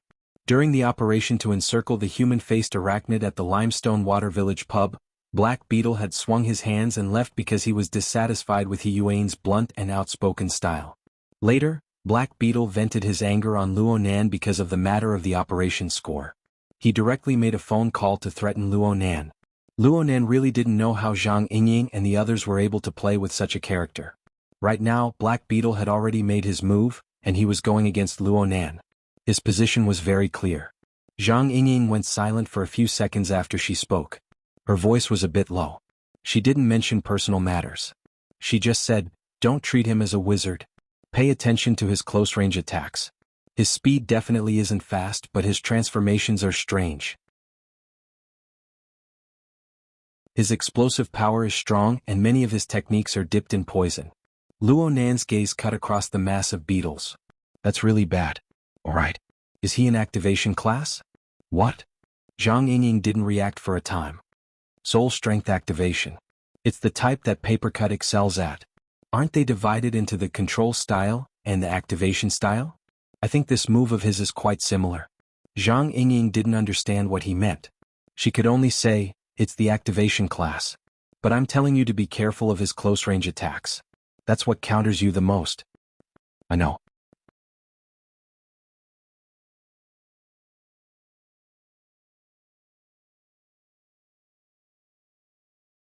Chapter 299. Luonan's response really didn't meet Zhang Yingying's expectations. She slapped the steering wheel again. "What the hell are you playing it down for? Haven't you been attending classes all this time? You don't even understand the most basic analysis of victory and defeat. What the hell are you playing for? What in the world did the secretary teach you?" "I've learned a few things. The most basic principle is to analyze the advantages and disadvantages of the enemy and myself. We should play to our strengths and avoid our weaknesses. We should seize the enemy's weakness and attack them to death. Also, you need to have absolute confidence in your own advantages. You absolutely can't lose momentum. That bastard crag burst must have fed you some kind of bewitching soup." "Amazing." Luonan expressed his admiration very sincerely, but it angered Zhang Yingying to the point where she fell backwards. She really wanted to grab this kid by the ear and lecture him, but this really wasn't the time to talk nonsense. She could only grit her teeth, endure her temper, and speak layer by layer. "Let me tell you. Your advantages are all long range and most of them are on the mental plane. Right now, Black Beetle and the others know everything about you, and their strength is far above yours. Most of your foresight abilities like mental senses have been crippled. You still have a mental attack technique, right?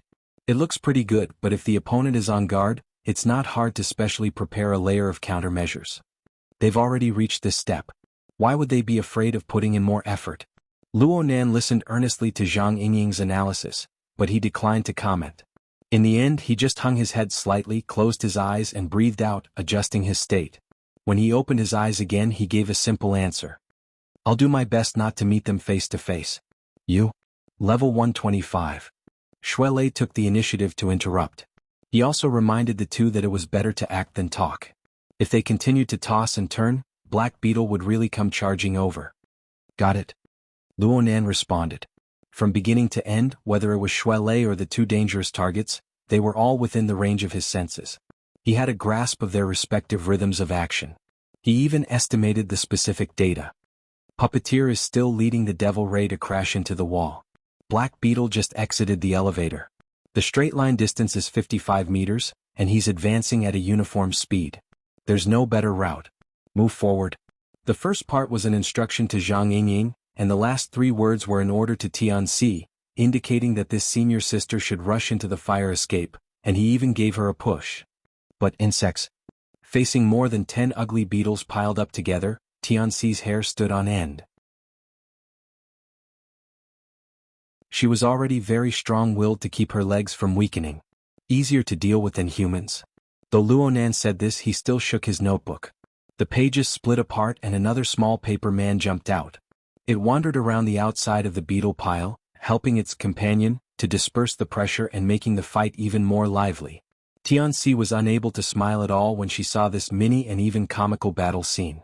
Ever since the start of the crazy security guard, Luonan had always been a bewitching core that clutched at her heart. Luonan would occasionally glance at her, but it made her heart beat faster. Most of this was due to the effects of fear.